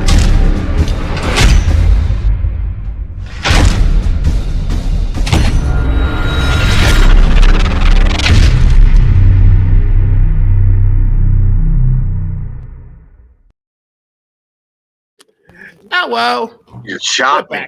Shot. I know. I was trying to. I know. Whatever. No, speaking of backyards, I'm moving to a new house with a back deck that we can play football on. So I have all my Webb grills. wants a bunch of dudes to come play football on his deck. Yes, I do. I've already made the joke multiple times. Hey, Samantha, you want to come chill on my big deck? Are you gonna paint it brown? No, she's like, it's also my big deck. Blah, blah, blah, blah. Uh-oh. Anyway, no, I'm gonna have all my grills and stuff like I got to figure out the situation out there, you know, how to place them and stuff like that, so they're easy access. I got to find like a non-flammable kind of mat to put down, but I'm excited to have it like kind of boom right there. I'm gonna have a decent kitchen again with a good island. So we're talking about recipes on your on your website and stuff like that. You know, I've been wanting to contribute a little bit, so maybe I have a little bit more space and time to throw down on that stuff. I know you make your pork. I know you make your pig candy. I make my pig candy too, and oh boy, I literally, it's probably the only dish I make exclusively with barbecue sauce products, and it is beautiful thing. Put it that way. So. Yeah. Well, that's the cool thing. Like, that's one of the reasons I love the app. Not saying anything. No, seriously, I don't even fucking sugarcoating it. When you're on Facebook, looking at other people's Facebooks, you're looking at other people's Facebooks and other people's Instagrams. And I don't care what people say about the China app or whatever else. I've done more outreach to veterans and first responders on this app than I've done throughout any show I've been on with any network I've been a part of. Honest, straight up, any platform, connecting to people 100%. Them connecting back to me, getting my product, them showing people like it's like what Instagram used to be before Facebook bought it. Yep. And corporatized it and everything else. And it's getting that way where there's a lot of ads and stuff like that. But the cool thing is you can kind of weave your way around the bullshit. And that's what keeps a lot of people away from it because they don't know how to. It takes a little bit of going through, and especially if you're a veteran, you should be used to it. You're going to get hit with a fire hose of shit until you've whittled it down. Literally, you are. You're going to get hit with a fire hose of big booty people and half-naked folks and craziness and stuff until you start learning how to cut it out. And then you can watch your food. Like me, I watch a lot of food, a lot of funny, military-centric stuff. I follow a lot of like a couple KC-135 or KC-10 loaders or tankers. Refuelers, refuels and stuff. So I get to see I follow a guy who is in the Air Force combat photo. So I get to see a bunch of the back end stuff of like the cool photo shoots you see. Like there was an A-10, F-35, F-16, and something else. And they're all like lined up behind this C-17. And he's doing this photo shoot because every plane was the command bird of their squadron. So they're all painted different. Ooh, nice, and they're sitting there rotating to get another shot. And it's just kind of, like I said, it is what you make it, just like a lot of these other apps are. But like I said, I've sold more barbecue sauce on that app than I've ever done. I reached out, and my thing is I've reached more people, honestly, and knowing I've had an impact, on the way they cook, the way they eat, what they eat, hell, on my morning cooks, I've had people straight up tell me like, this is how I start my morning, so yeah, it's really nice. It's a community kind of like, our network is, but, and I would love everyone to be on there in any capacity they want to be, because you can follow who you want to. You don't have to see the torrent of bullshit. You just got to kind of, you could filter through all that crap, just like you have to do on fucking Facebook. The algorithm, I noticed the short time I was on there, the algorithm, you were telling me this, the more of the content you like is definitely the more it shows. And it kind of shoves the other stuff to the side. It's got a more broad algorithm than I think Facebook and Instagram. Jenny, here. Jenny, how's it going? I was stationed with her here at Ellsworth. Oh, really? Stationed with her at Ellsworth. I think we might have been friends on Facebook. I don't even think so. And one day I'm literally just scrolling through TikTok and I'm like, she was a flight line. I don't want to forget your job. I think it was like avionics or something like that. But she worked flight line. And I'm like, I know her. And I messaged her. I'm like, hey, did I serve with you? And she's like, sorry and everything. I was like, oh shit. Like I knew her and her husband. They were both flight line people. I don't think they were married when I knew them, but I knew who both they were, and it was funny because I met them back again on TikTok. She's an engine troop, engine. Pointy head nerd. Well, engines, you were like a step away from the cone heads. Like you were smart. I spent some time in the engine shop repairing some stuff. I'm not sure if she was there after I left or what. I don't remember. Well, she does that thing on TikTok as cuddled cats, cuddled kittens. Yeah, cuddling kittens. She got dances around in masks and She's hilarious, and she's got like 1,000 coffee cups. She does this morning thoughts, and like I don't think I've seen the same coffee cup twice in any of her TikTok videos. That's cool. Yeah, she does the kind of stuff. Yeah, she's hilarious. Well, that's old school chive stuff. Uh-oh. Getting crazy. You got the coveralls. Oh yeah, dude. The glow belt on. What's up? She makes some funny content, especially because she was a maintainer. So she's out there with, just oh my god, and she has a multitude of masks. Like I'm not gonna lie, like it would pay to have a video of her neighbors watching her, not knowing what she's doing because Can you imagine? Like she did that. You wake up to morning coffee and you look out to your neighbor's yard. You're like, smoke pit. She's at it again.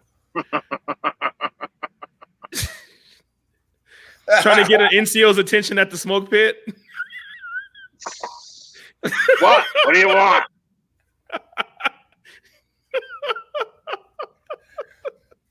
Oh, she's hilarious.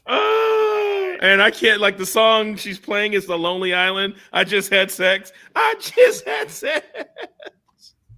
Seven different masks at the moment. Yeah. Her neighbors know. Yeah, you probably had to go tell them so they wouldn't call somebody, be like, officer, she's doing it again. Your neighbors are probably like, tell us what time you're going to do this so we can watch. Got to get everybody informed so you don't get like Baker acted or nothing like that. You get involuntary submitted, put it in the freaking nut house. Oh, holy cow!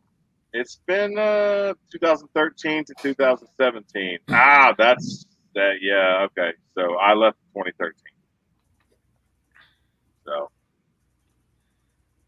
Bad batch of videos, Jen. I got it. Because I too am a pothead.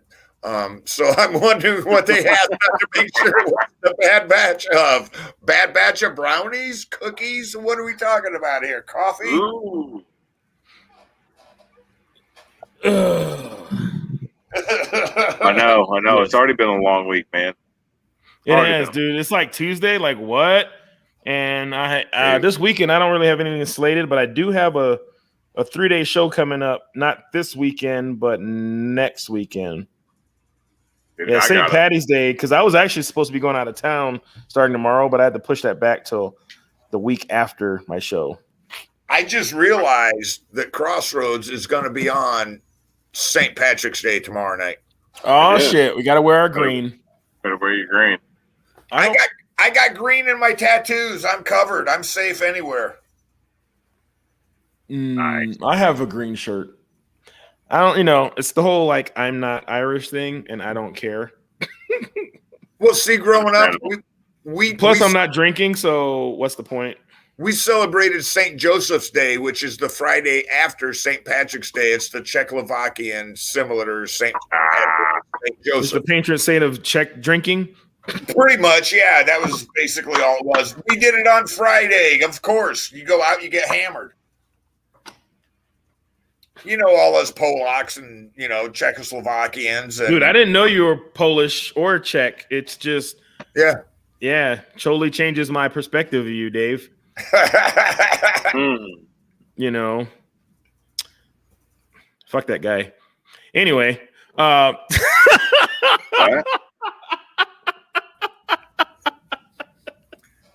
said it totally changed my perspective on you. Fuck that guy. I took him off stream. You have a freaking poll in here. We're probably streaming on freaking MySpace because of Dave. Jade, I don't think you could reach any of our well, you might be able to reach Felix's throat. Oh. No. Ooh. Now, shins is a different thing. If I ever meet Jade, I'm gonna stand sideways and do one of them awkward Hollywood sideways hugs because I don't want to get kicked in the shins for anything I may have.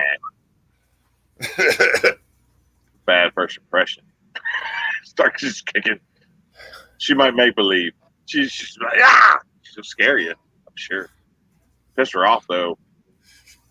Jump on you like a spider monkey. Yep. So, all right. Oh my goodness, I'll be right back. Got something? Okay, so I'm gonna start off tactically acquired then. Flying squirrel. Jade, you already admitted you had a flying squirrel outfit. That's got to be a video in the snow. I'm sorry, a flying squirrel outfit in the snow. Come on. Do it. Freaking do it. All right, it's near the mid-hour, about 9:27 Central Standard Time. This is when we usually kick off. We just started this last week, but it worked pretty well. We got a lot of interaction. I thought, yeah, it's fun. I got a few more items that I literally dug into some shoe boxes, which I probably need to throw the rest of the crap away in the shoe boxes. Well, you're packing and moving anyway. You got to go through it anyway. True. Thankfully, I did dive through and find a couple mementos that I've had for a very long time. But this is a little segment we'd like to call Tactically Acquired. Again, we're going to put out a disclaimer. Do not submit anything to us that may get you in trouble, that you're not supposed to have in the first place, or is not registered with the NFA or anything of that nature. I'm not coming to court to testify. Sorry. I don't care. This is over a couple different platforms. I am not covering for you. No, thank you. I know the Fifth Amendment. I've had to invoke that. I won't get into that, but I know my Fifth Amendment. Well, thankfully, we're not responsible. We're not an editor or anything like that. We're just a publisher. We can claim the same thing as Facebook, so to speak. Like, we don't know whether to put it on there. We're just gonna, cancel it. But anyway, here we go. Tactically acquired. Pew pew pew. Pew pew pew. Anybody got any? You guys got any special stuff this week? Nope, I haven't tactically acquired anything, but mental health disorders and VA disability claims. Disability claims. I got them too, brother. I tactically acquired the body of an 80-year-old man. Boom! There we go. Yeah, I tactically acquired shin splints from running in boots. No, seriously, my stuff's kind of in flux. I have a bunch of stuff in storage, and then I moved around. So no cool tactically acquired stuff. Plus, the stuff I have will be very. It's cool if you're an aircraft person. Like I have four. I have like 3 bottle jacks, or no, what do you call? Not bottle jacks, but 3 dogs bottle pins that hold the wings of a tanker to the fuselage. And if you see them, they're literally probably 1.5 inches around, 5 inches long. And to think only 4 of those things hold the whole fuselage to the wing is understandable, insane. But we took it apart of KC-135 tanker that got in an accident in Manus. We had to cut up, and we had to give the body back to the Air Force test lab for analysis to make the fleet last longer. So we all kind of have like little pieces and parts of that baby. Huh? Oh, yeah. Well, my first of a few things I'm going to share this week is this. So Ruski. Russian Naval hat insignia. So the actual anchor in the middle is movable, it's removable, so you can put different emblems in there depending on your service level. Obviously, you can see the hammer and sickle and the red star. This was given to me by my uncle Johnny, old school Cold War vet, been around quite a while. He was in Germany for quite a couple of years, and Italy, Albiano for quite a couple of years. Got a lot of mementos and stuff through him. He's got a nice little war room himself, but it's pretty stinking cool. I looked it up a little bit earlier. I thought it was like an officer's hat emblem, but it is not. This is just a naval service hat emblem, but it is authentic for sure. I looked it up. It's Cool. It's aged pretty well. I've kept it in a decent package.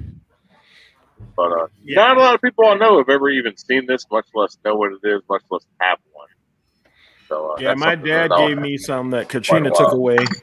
I had some stuff because he was Navy intel, and when the wall, Yeah. like when Soviet, when it fell, he was over there and doing, I don't know what the hell he's doing, but he brought back a box, a wooden box that kind of looked like a cigar box like this, but it was bigger with a glass top, and it was it held watches, and each watch was there was one for it was a command watches, so pilot, surface fleet, sub fleet, a tanker, and something else. There were 5 watches in the box, and they had like a plane, a ship, the representation of a sub, which is that weird looking thing. They had a tank on one. I think it was a ground command, like a soldier on another one, and they were all watches. My dad told me never put them on because they had the actual old school radium in them to make the dials glow. But it was a nice, it was a nice box, and of course, unfortunately, it was in a safe deposit box because I had that and actually some hammer and sickle pins that were solid gold that he got. Well, dude, he said that guys were trading anything for American and any other money but theirs. He said dudes were getting like, because in their military, they had like everything. They had all that high-end liquor. People were selling pallets of it for pennies on the dollar. Yeah. Like people were like just taking off their whole uniforms, selling all their uniforms. Their money was worth nothing compared to the dollar or any other currency. I mean, they had $1. It was like they had 1,000, in their currency. So I mean, it sucks. My next little small memento. This is from my dad's dad, who passed away. Of course, he was an Air Force veteran. He was security police, and I'm still trying to remember. I've given my dad about his service record, about exactly what he did. I want to say he might have been security police in the Army Air Corps. I know he spent some time in Japan, and I know my dad went to 1st or 2nd grade in Libya. Actually, there's a your dad went to 1st and 2nd grade in Libya. Yeah, Tripoli, Libya. Wow. He has a class picture of the DoD school or whatever they called it, in Libya. But this is my grandfather's Civil Air Patrol badge, cadet Civil Air Patrol badge. Nice. You can see how yellow the little index card is on it, but I mean it's pretty worn or whatever. Something I got to remember him by. I was in the Civil Air Patrol for a little bit. We had a little branch out at Craig Field where he was stationed. That's a shutdown Air Force base. When it was active, it was basically the same as a Columbus Air Force Base, initial pilot training and things like that. They ran the T-6 Texans, the original prop jobs out there, not the T-6 Texan 2 that they had or whatever, but IPT, initial pilot training out there. So that's kind of cool little things. I got one more thing for our newly appointed Space Force Guardians. That's going to be their official names, apparently. The official term of address.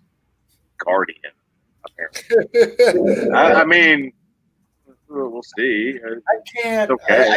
I can't. I can see I will why promise. we do I will pull some stuff I have somewhere for next week. I'll make a point. I'll actually write a note right now. Dude, if you're in limbo, that's fine. I mean, I'm packing my stuff up too, so there's no guarantee I'll have something next week.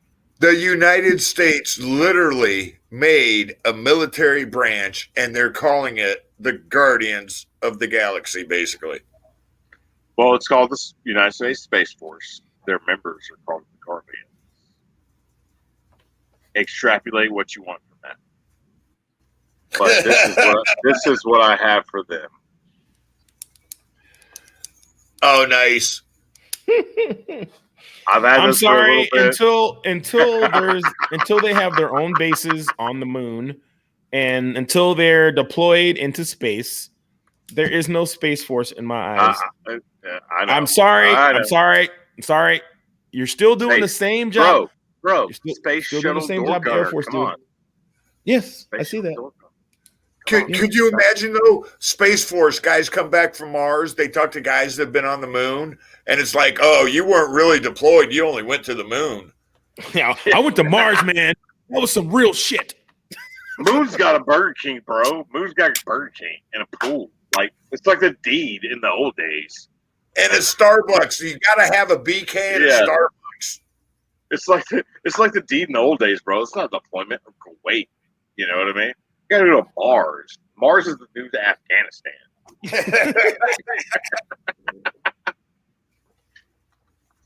No, I can definitely see why we need a Space Force. There were getting to be some contradictory doctrines, I guess to say. There was some red tape bureaucracy that was getting in the way of how as of right now, our facilities are run as far as Vandenberg and Patrick Air Force Base, Space Force Base now, and also our near-Earth object monitoring systems. I know there's one in Florida Panhandle and stuff like that. It is the new frontier, just like the Navy was basically. Was the Navy the first branch? Or Army the first branch? I mean, Army. I don't really care that much, but cool. Yeah, Army. Army. But yeah, Army because we knew about land. Everything came from the Army. Yeah, we tried to march our army into the sea, and I guess that's how they came up. But they keep drowning. I don't know what happened. Maybe we should put them on boats. Oh, I can see it. Yeah, I know it'd be funny because I can see the guys that there's some dude out on a boat fishing, watching this, going, "What are they doing?" What? Do you see this? No, my thing is there's so the Air Force, the military in general is funny. So I've been to Africa with the military, just kind of through Africa. And when I heard that they were standing up, and this is a joke I made literally over 5 years before it was a real thing, when they were like, we're in Africa, we're doing special operations in Africa. And I was thinking, well, and then we were flying missions over, into Africa doing stuff that no one knew about. Supposedly, it was on the news, kind of, but it's allegedly, not supposedly, allegedly. And I was joking. I'm like, I said, what's gonna be funny is they do, they're gonna make it AfroCom because this, Eurocom European Command, AfroCom, and the acronym. And I'm like, the first freaking patch is gonna be the pick comb with the peace symbol. Oh, in a fro or something. Yeah. And I said, the first commander of AfroCom is gonna be a brother. And I was no shit, dude. I believe the first commander of AfroCom was black guy. I'm sorry, but I would have been like, if they would have came to me, if I was an officer, Irv, we're gonna make you the commander of AfroCom. I'd be like, hell no. I am not going to go down in the history books as the first commander of Afro. Just the jokes alone will get tiring. What are you guys doing in the desert? I don't know. On Spaceballs. I ain't found shit. We've combed the whole desert. We combed the whole desert. With a comb. Yeah. Yeah, no. It was, it's cool. It's what it is. But when it comes to space, and then, okay, so Space Force, did they really need to make the logo that close to Star Trek?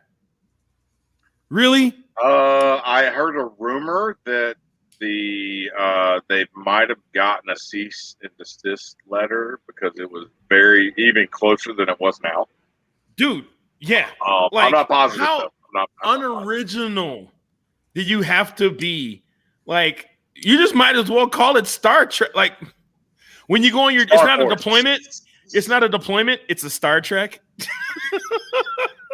Like,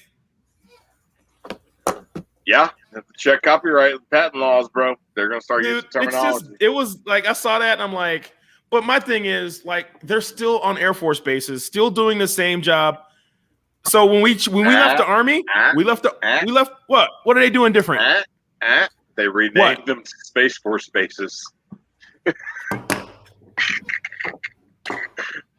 Oh, I thought Cy reached over. I thought he was going to turn off his shit, be like, I'm done.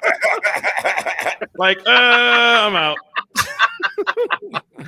On that note, I am gone. So what do they got? What do they got to come out here to? Do they come out here to the Badlands and pretend they're on the moon? They very well might. NASA went out to Nevada and a couple other places. They just borrowed Star Trek. Yeah. Dude, it's like the Netflix show. Dude, that is a very funny show. Like, I love that show. Yeah. Space Force with Steve Carell. He is when that rocket blows up, he goes, how much that was? That's what it was. That's who gave him the cease and desist letter. That show on Netflix served the Space Force with the cease and desist letter because the emblem or something like that was way too close to what they use on the Netflix show, which is an intellectual property of Netflix. So, like, the government... And Netflix has more money, and Netflix, sorry to say, Netflix has a little more money than the government. They got more revenue for sure. Well, they don't have more revenue. They got more cash. They got more cash. Yeah. So, Cape Canaveral Air Force Station and Patrick Air Force Base were formally redesignated December 9th as facilities central to the mission of the U.S. Space Force during a ceremony rich in symbolism that further confirmed the nation's commitment to operating and defending space.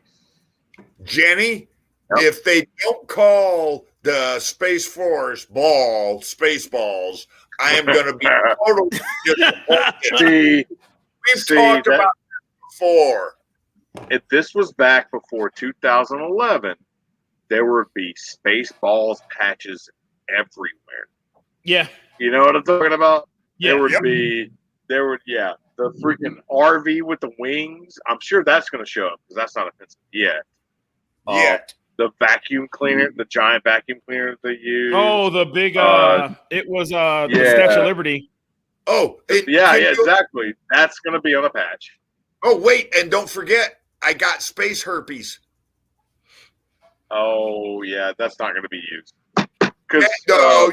You know some E4 is going to make a patch in the Space Force that, like, there's going to be some comical ribbon or something about I survived space herpes. Dude, that's the thing. Like, another military moment quip right here. Some squadron in Korea, they were called the Mongrels, and they had a pit bull as their mascot, right? They're having to change their entire squadron designation because the Mongrels apparently is associated with a white supremacy. Well, it's the motorcycle gang. Yeah, they're not white supremacy. They let anybody come in. Yeah, not anybody. Any association with any extremism these days has to be. I kind of understand it, but it's not even these days. The Mongrels is a 1%er motorcycle club, and unfortunately, they do have active duty members in it. But you can't. Yeah. I know about the Mongols. They've been 1%ers of fame for a while. Yeah, but the Mongols, I was unaware. That's a group. That's a group too. Yeah, they're not as big and as well known as the Mongols, but the Mongrels are MC 1%er patch club. Yep. Yeah. No, John, there's both. They have both. They have both. Yeah. There's both, John. John, just don't worry. Yeah. If you wear the barbecue sauce Hawaiian shirt, no one will mess with you. You're good. You're good. You're good to pass through. You get to pass through. You can walk through Compton in a Beard BQ Hawaiian shirt, khaki shorts, and flip flops, and Don't wear khakis. Don't wear khakis. Yeah. Let's see. I'm looking up mongrels right now. Dirty Mongrels. They do have a pit bull as their dude. They got like Eastern Pacific guys with face tattoos. Yeah. Like Maori guys. Yeah. Like how? Oh well, it does show a dude in the Mongrels with a red helmet, like a Nazi style helmet with an SS on the side. So, yeah, that's a little. Well, people are confused, you know. It's like all the folks out there in America that are, you know, touting certain beliefs and stuff, and you kind of forget that your grandpa probably fought against that back in the day. Yeah, I mean, absolutely. I mean, I don't care if you're Maori, East Pacific, anywhere. You're discriminatory.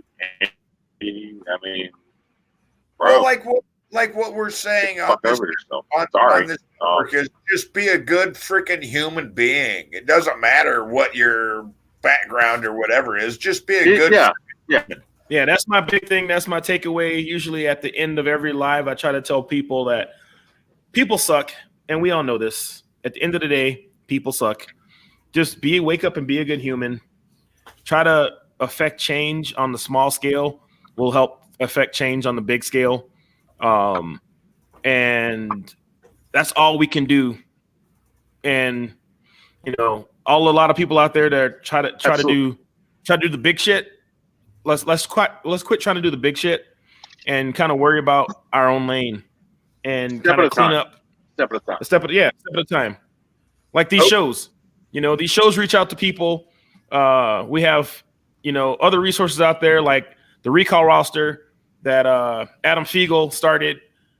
You know, Jenny and Vet. You know, Jenny is a big part of that. There's the guys on Vet TV that are bringing a lot of the funny and cross-service camaraderie and rivalry, keeping it alive. I've got questions about the perfect evolution of beards. 1, 2, 3. Yeah, it is. So, hey, yeah, I just saw that. Hey, I live in the South, so it's getting to the hot season, and mine's curly as shit. I would look like Curly Sue with a beard, and that's fine. Maybe next winter I'll get crazy and let it roll down. But yeah, it's hot. Just hot comb it. Bro, I deal with humidity in Iowa in the summertime.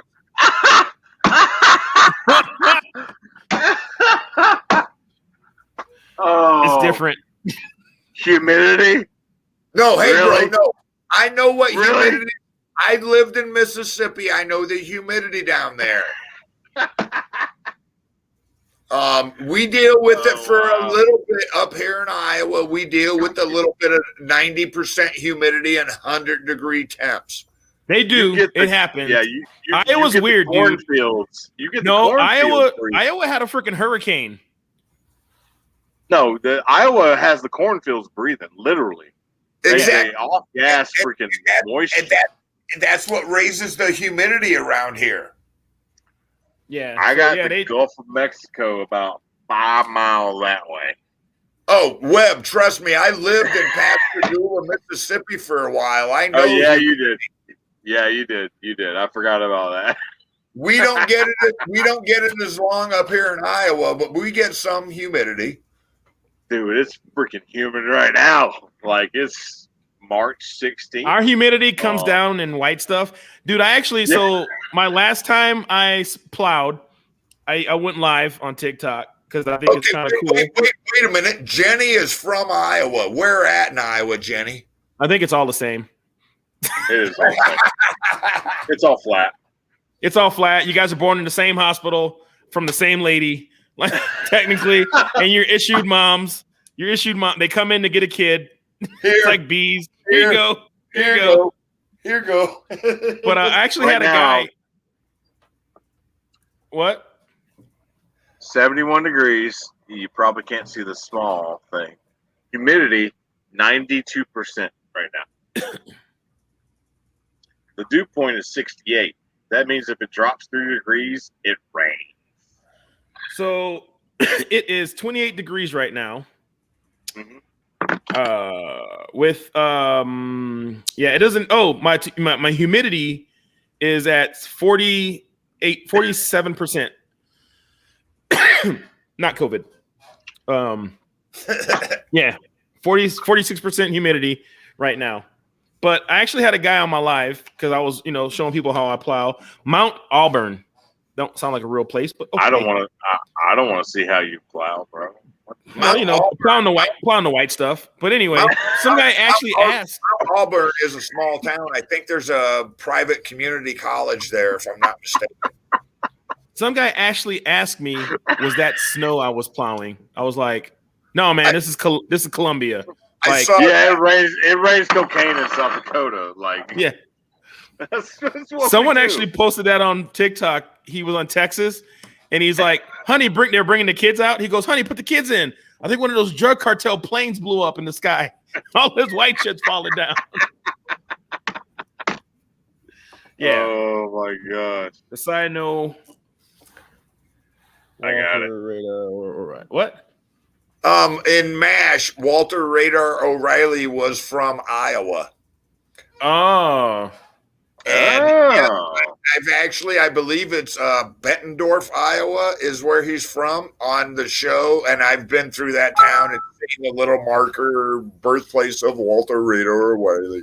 So they had the Cabela's up here. So if people don't know, people sell weapons. You can sell your guns. What? Is Ed still there? Yeah, he is. No Yep. Cool. On consignment. And yeah. I don't know what year it was.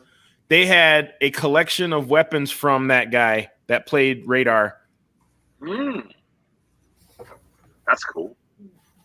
I don't know. John Deerdorf's starting to talk in tongues, so I don't really understand what's going on now. Yeah, it was Ottumwa, Iowa. No, he's not. That's not Tom. It was Ottumwa, Iowa. Yeah, my bad. Good call, John. Yeah. I've also been drunk in Ottumwa, Iowa too. Yeah. Peter's like, he's talking in tongues. Nah, bro, that's actually like Native American, like probably who's the tribe that was up there? The Sioux tribe probably named it. It's not tongues. It's way to be racist. I'm trying to think the name of the casino that's here. Thanks, Felix. Way to be racist against Native Americans. Whatever.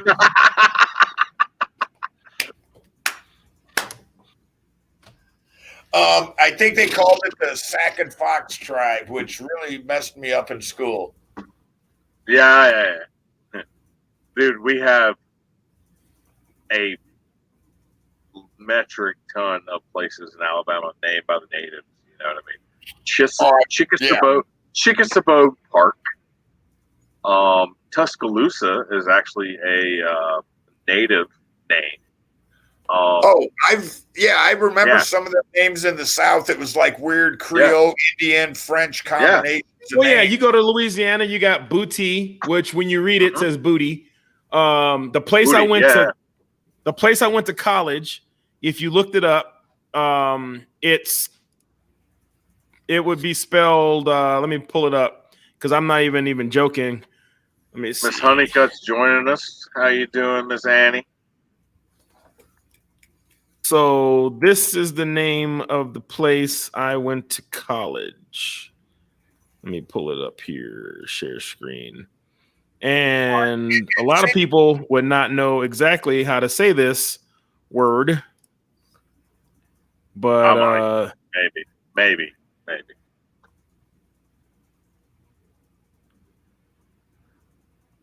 So how would you say that word right there? You need to zoom in. Oh, excuse me, on the word. Can't really. If it's what I think it is. Did it zoom in? Oh, I'm sorry. I'm off my screen. You know, I'm not that good at this whole share screen. It starts I can barely see it, but it starts with a TH. 1 second. I'm not really too good at this whole share screen portion of the evening. Let's see if it pulls up properly. Share. Oh, we got Can you see that? comment. Hold on. It's coming up. Thibodeau. It's Thibodeau. Yes. Thibodeau. I know. Thibodeau. Yeah. Thibodeau. Yeah. The H is silent. There's a lot of shit that's silent. Yeah. Like the first time I showed that to somebody, they were like, Thabadox. Yeah. Yeah. Oh, yeah. It's like Dude, it's like the further south you go, the more letters they just fucking throw in there. Yeah. Yeah, it's very heavily French and influence. Thibodeau, Goudreau, Boudreau. That was actually the name of one of my wife's cats, Boudreau. Bienville that's a square downtown Mobile. That was one of the guys that came over. Bienville's a street I lived on when I was a kid in Louisiana. Yep, that's one of the guys that came over on the boat, French boat, and colonized the French colony over here. Rape natives. Mobile. Anyway, pretty much. Now you basically got and they stopped off in Haiti and grabbed slaves, and they brought them up here, and that's basically how you have Creole and Voodoo. Well, no, the guys from there were on the trade that got dropped off before they got to America. That's how they got to Haiti. Okay. They were on the route, so they were dropping off slaves in a bunch of places before they got to America. Yeah. But so those guys didn't get lucky enough to make it all the way here. Yeah. Well, obviously all along the Gulf Coast, including Mobile and New Orleans and Mississippi, was French territory for a very, very long time. So very heavy, heavy French influence down here. Well, that's why it's still called wards in New Orleans and not parishes and wards, not counties and what is it? Counties and provinces. And districts. It's wards and parishes. Jefferson Parish, New Orleans Parish. Orleans Parish, Jefferson Parish, St. Timothy Parish. Ward, 9th Ward, 10th Ward, 11th Ward, all that, 12th Ward. Yeah. Comes from medieval French kind of crap. En français. Yeah, I was listening to a guy destroy this young lady talking about the French and how blah, blah, blah the Canadians were, because she was talking about being oppressed. And he was a Christian-born Canadian that had to forcibly go to French Canadian schools and speak French. And then some of the laws he was talking about, Canada's a bunch of, them dudes are ruthless. Dude, Quebec, for sure. Yep. Like forcibly having kids go to school and forcibly he was like, we couldn't own a store if it didn't have this on it. And that I was like, what? There's no freedom of speech in Canada either. Wait, you mean the Canadian government made their citizens do certain things? Not exactly. So this is Quebec, right? This is a very strongly French influenced province that they hold very, very close to their French heritage. This is where a lot of the people that I work with come from, and I respect the shit out of them because they have brought down some people that we have taught English, literally. I totally understand. I was trying to make a little joke about, people like, if Trump's reelected, I'm going to move to Canada. None of them ever did. I'm still waiting for that. But they're going to move elsewhere besides Quebec because Quebec is. The fact that I listen to comedy and there was actually comedians talking about like Canadian comics actually getting arrested for jokes. Yes. Like some of the people getting mad at their jokes, like being offended, and they don't have freedom of speech. So this one guy literally doesn't do comedy anymore because it's against the law for him to practice comedy in Canada because he's an offensive influence, blah, blah, blah, blah, blah. I'm like, sad to say it, coming to the United States, it's getting that way. Yep. So it's weird. It's it's whatever. I'll stay on my little happy area and do my own. Oh, I'm staying in my little walking area over here on the east side of Des Moines, Iowa.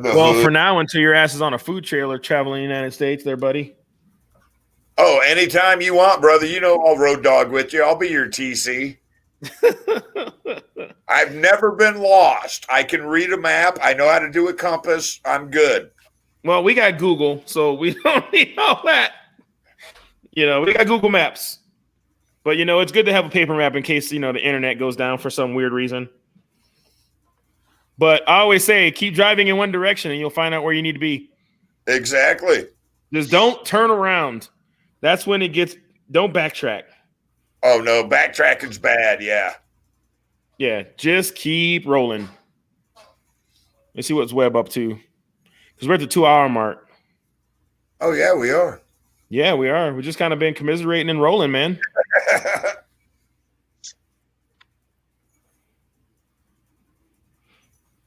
Waiting for him and pouring himself another drink, you sons of bitches. I'm not drinking another Red Bull because it's 9 o'clock and I'm about to probably relax and go to bed because I'm going to wake up early and get on my workout on. Yay. Oh, hi. Are these guys bothering you? You still riding the Peloton? No. I have another workout I'm doing. Dude, Night, Jen. Night. Night, Jen. That was funny watching you walk in them Peloton shoes. It was like watching a deer on ice, dude. Yeah, dude, those things are dumb. For one, I need to get another size up from those, so I'm not riding it. Second of all, the workout I'm doing, I don't need to ride the Peloton. I have these really cool. I did order these really cool dumbbells / kettlebells.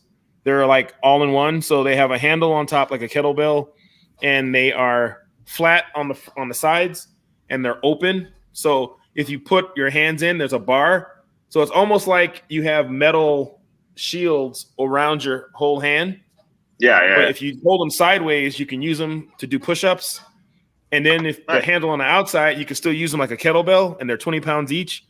Nice. So there's and I saw them years ago, and I was gonna buy them, but I didn't. One of those things like, oh, that's cool, I should buy that, and it just kind of went. And then I saw it on TikTok, and I'm like, fuck it, especially for the price. 2 20-pound kettlebell dumbbell things were like $50. Shipped, they were $72 or something like that. So. It's one of those things, something small, because the kettlebell workout, personally, after all the workout I've did in my life, is probably the best all-around body workout you can do without damaging yourself. But we do have some new stuff coming out. So, yeah, that's always cool. Oh, yeah. I can't wait. All right. I can't wait. Well, it's top of the hour. You guys want to do final thoughts? Any remembrances? Any capping off the week and ads and throwback? Well, I'll go first. Thanks for all the well wishes. Yes, I'm fine. I'm good. Sorry, John. We'll get to your coins next show. We're supposed to do them this show. They're still sitting in here. Please send us some descriptions of them. That's what we're needing. I meant to message you this week about that stuff. Send us a little bit of descriptions about them. Without that, we're kind of lost in translation. So definitely. Sorry, Felix. Go ahead. No, you're good. So just like he said, send us some photos on Facebook so we can get them uploaded here. If you guys want to show us your patches, your coins, your tactically acquired items, things of that nature. But thanks for all the support. Thanks for all the well wishes. Like I said, it could have been worse than it was. It was better than it should have been. And I am a lucky SOB at the end of the day. That's a slogan for the show right there. Yeah. I mean, it could have been worse than it was. It was better than it should have been. Better than it should have been. Dude, right there. I know we're talking about your accident and stuff like that, but I want to write that down. Yeah. Somebody should. Yeah. But I'm just doing my thing on the grind. I got a bunch of cool stuff like the giveaways, just trying to show light on the company, trying to grow and expand so I can do what I want to do and, support Veterans Anonymous and all the other things that I like to do out there in the world for folks. Get to the point where I can actually have someone on the other end of that treadmill to get that sauce bottle. And I'm not, and I'm not doing it all by myself, because when I get on the conveyor belt, when it's like, dude, this is highfalutin. Like, why do you have like 9 treadmills? Just go with it. It's like they're all stacked up on top of each other because it has to drop and drop and keep going. Like a Rube Goldberg machine, just like Donkey Kong. Don't question it. But like, at least take the railings off. Shh, we can use them for working out later. But it's still fun. We're still rolling. Like I said, I'm just waiting, and that's the part. It's like the calm before the storm. We got a lot of big, cool things happening coming up down the pipe, and I don't really want to talk about them until they happen. So after they happen, you guys will definitely hear about them. So that's all in a nutshell for me. Thank you, guys. At the end of the day, people suck. Be a good human being. That's it. Kirk out. Final thoughts? The final thoughts is thank you for everybody that was here, even if you were in and out. Thank you for sharing the show. Thank you for following us. We're trying something different, and so far it seems to be working, and it's because of people that are listening and people like Webb and Felix that are trying to do something different than what's been done before, because apparently that hadn't been working. And so we're just trying to get the word out there, distract yourself for a couple hours a night, have fun. Thanks. Thank you, Gandalf. Thank you. You shall not pass. Gandon. Thank you, Gandon. We can't call him we call him Gandon. He's on. Gandon. Not off. Yeah. No, yeah, this is a slightly weirder show from the regular veteran stuff you see. Yeah, I mean, even on Veterans Anonymous, we're slightly goofier. Well, I can't say that much. Just watch, Full Metal Crayon Eaters on Thursday night. We're not slightly goofier at all from them. They eat ramen out of their belly button. But this is a different way of dealing with stuff. Please, if you have issues, if you're thinking about anything, please talk to somebody. Please reach out to somebody. Do not take a permanent solution to a temporary problem. There's no reason for that whatsoever. There's too much life to live. There's too many people out there that love you and idolize you, even if you don't think so. And you might think everybody hates you. You're absolutely wrong. Only if you like Sweet Baby Ray's. But anyway. Yeah, pretty much. Thank you very much for joining our Goofy Cast. Thankfully, you can tune in next week.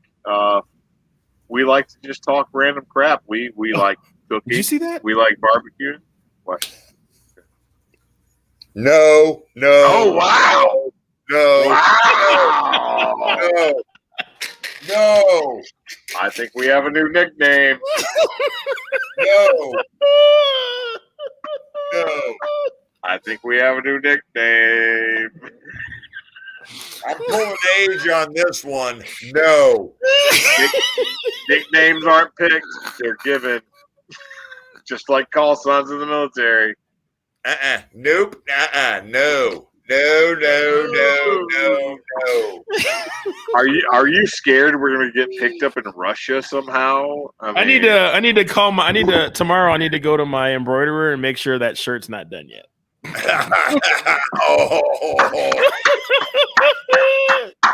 Let me make a note and put it in quotation marks. Dave's like, I cannot go to the Russian tent at the fairgrounds anymore. Yeah. Ladies are gonna be like, the big Russian dude is gonna come grab Dave, and he's like, "What? My woman said I cannot do her without a condom. You need to be here." Oh, I mean, we took a dark turn. At least is after the 200 mark. We don't have that many. We have had an average. I mean, I'm not pulling up an average, but we topped over 25, which I'm pretty happy about. We kept steady at 15, 14. So obviously, some people think we're humorous or idiotic or just want to see the train wreck, and we're completely fine with that. Like I said, this is a form of art therapy. Is a therapy. This is a form of therapy for you guys too. Please, we're a very interactive show. We love the comments. Also, tactically acquired. Message the Scram Facebook page with pictures and a small description. That's all you need. We'll put it as an overlay. We'll talk about it. If you want a small story behind it, that's fine. I've got plenty of crap in this garage and everywhere else to carry us for a little bit, but it'll get a little bit boring because I know all the stories about all my crap. So, no, thank you for sure to the American, the Sauce Boss. Please check out beerbarbecuesauce.com, Beerbarbecue Sauce on Facebook, and especially I'm the machine. I am the machine. I am the Gandon. Check out Barbecue Sauce on TikTok for sure. He does some awesome cooks there in the morning. Cooks his breakfast. Everybody can see what he's rocking and rolling. Throws down on the smoker. Excellent recipes. On the website, hopefully some of us can contribute to some of his recipes. Hint, hint. Yes, I do take recipes. If you guys have recipes and you make something with barbecue sauce or something that you think can be made with barbecue sauce, rubs or sauces, you get full credit. I have to get the recipe, get the picture of you cooking whatever you cook, try it out, put it on the website, put your name on it, and that's where a lot of my recipes come from. A lot of my sauces came from my customers because they wanted this and that, and then I made it. So like a habanero, Carolina Reaper, mustard, all those spicy. None of those were my I want to make it. I was asked to make all those. The only ones that I made on my own are my coffee sauce, my original sauce, and the white sauce. I have a version of a white sauce. Oh, and this guy shows up the freaking end. Come on. What the hell, Bill? I need you to call me this decade. I bet you got Hey, Felix, I bet you got a version of a white sauce. Yes, I do. And it depends on who you are, what sauce you get. We've talked about this. And like you said, Webb, Gammon shows up at the last minute, frickin' digger. Yeah. What the hell, bro? Now I got John sending me shit in Russian. I don't even know how you get Cyrillic on your phone there, John. You're a spy. I showed this. I do know the characters. I showed this, and the freaking Facebook algorithm probably took hold. It was like, oh, come here, Ruski, comrade. Putin's watching our show now. Dude, what if Putin became our biggest fan? I would not. Now John's sending me. On my watch, it showed up some Cyrillic shit. Dude, if Putin became our biggest fan, I think I'd still be kind of scared to be like, yay, it's Putin. And he all his money, he comes and flies here to hang out. And we're just like, yay. I'd have him in the garage. Bro. Yo, you got to keep the crazy ones that can make you disappear close. All the KGB, sitting outside. That's cool. Hey. That's just like he did with who did he do that to? Who did he do that to in the NFL where he took their Super Bowl ring? I don't remember about that. Putin took a guy's it was a Super Bowl of somebody in the NFL, and he was somewhere, and the guy let me try the ring on, and I don't know, they don't tell the rest of the story, but just him being him, he puts it on and looks at it.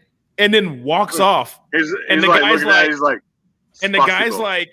guy's like, what? And so his security, as Putin walks off, is like, no.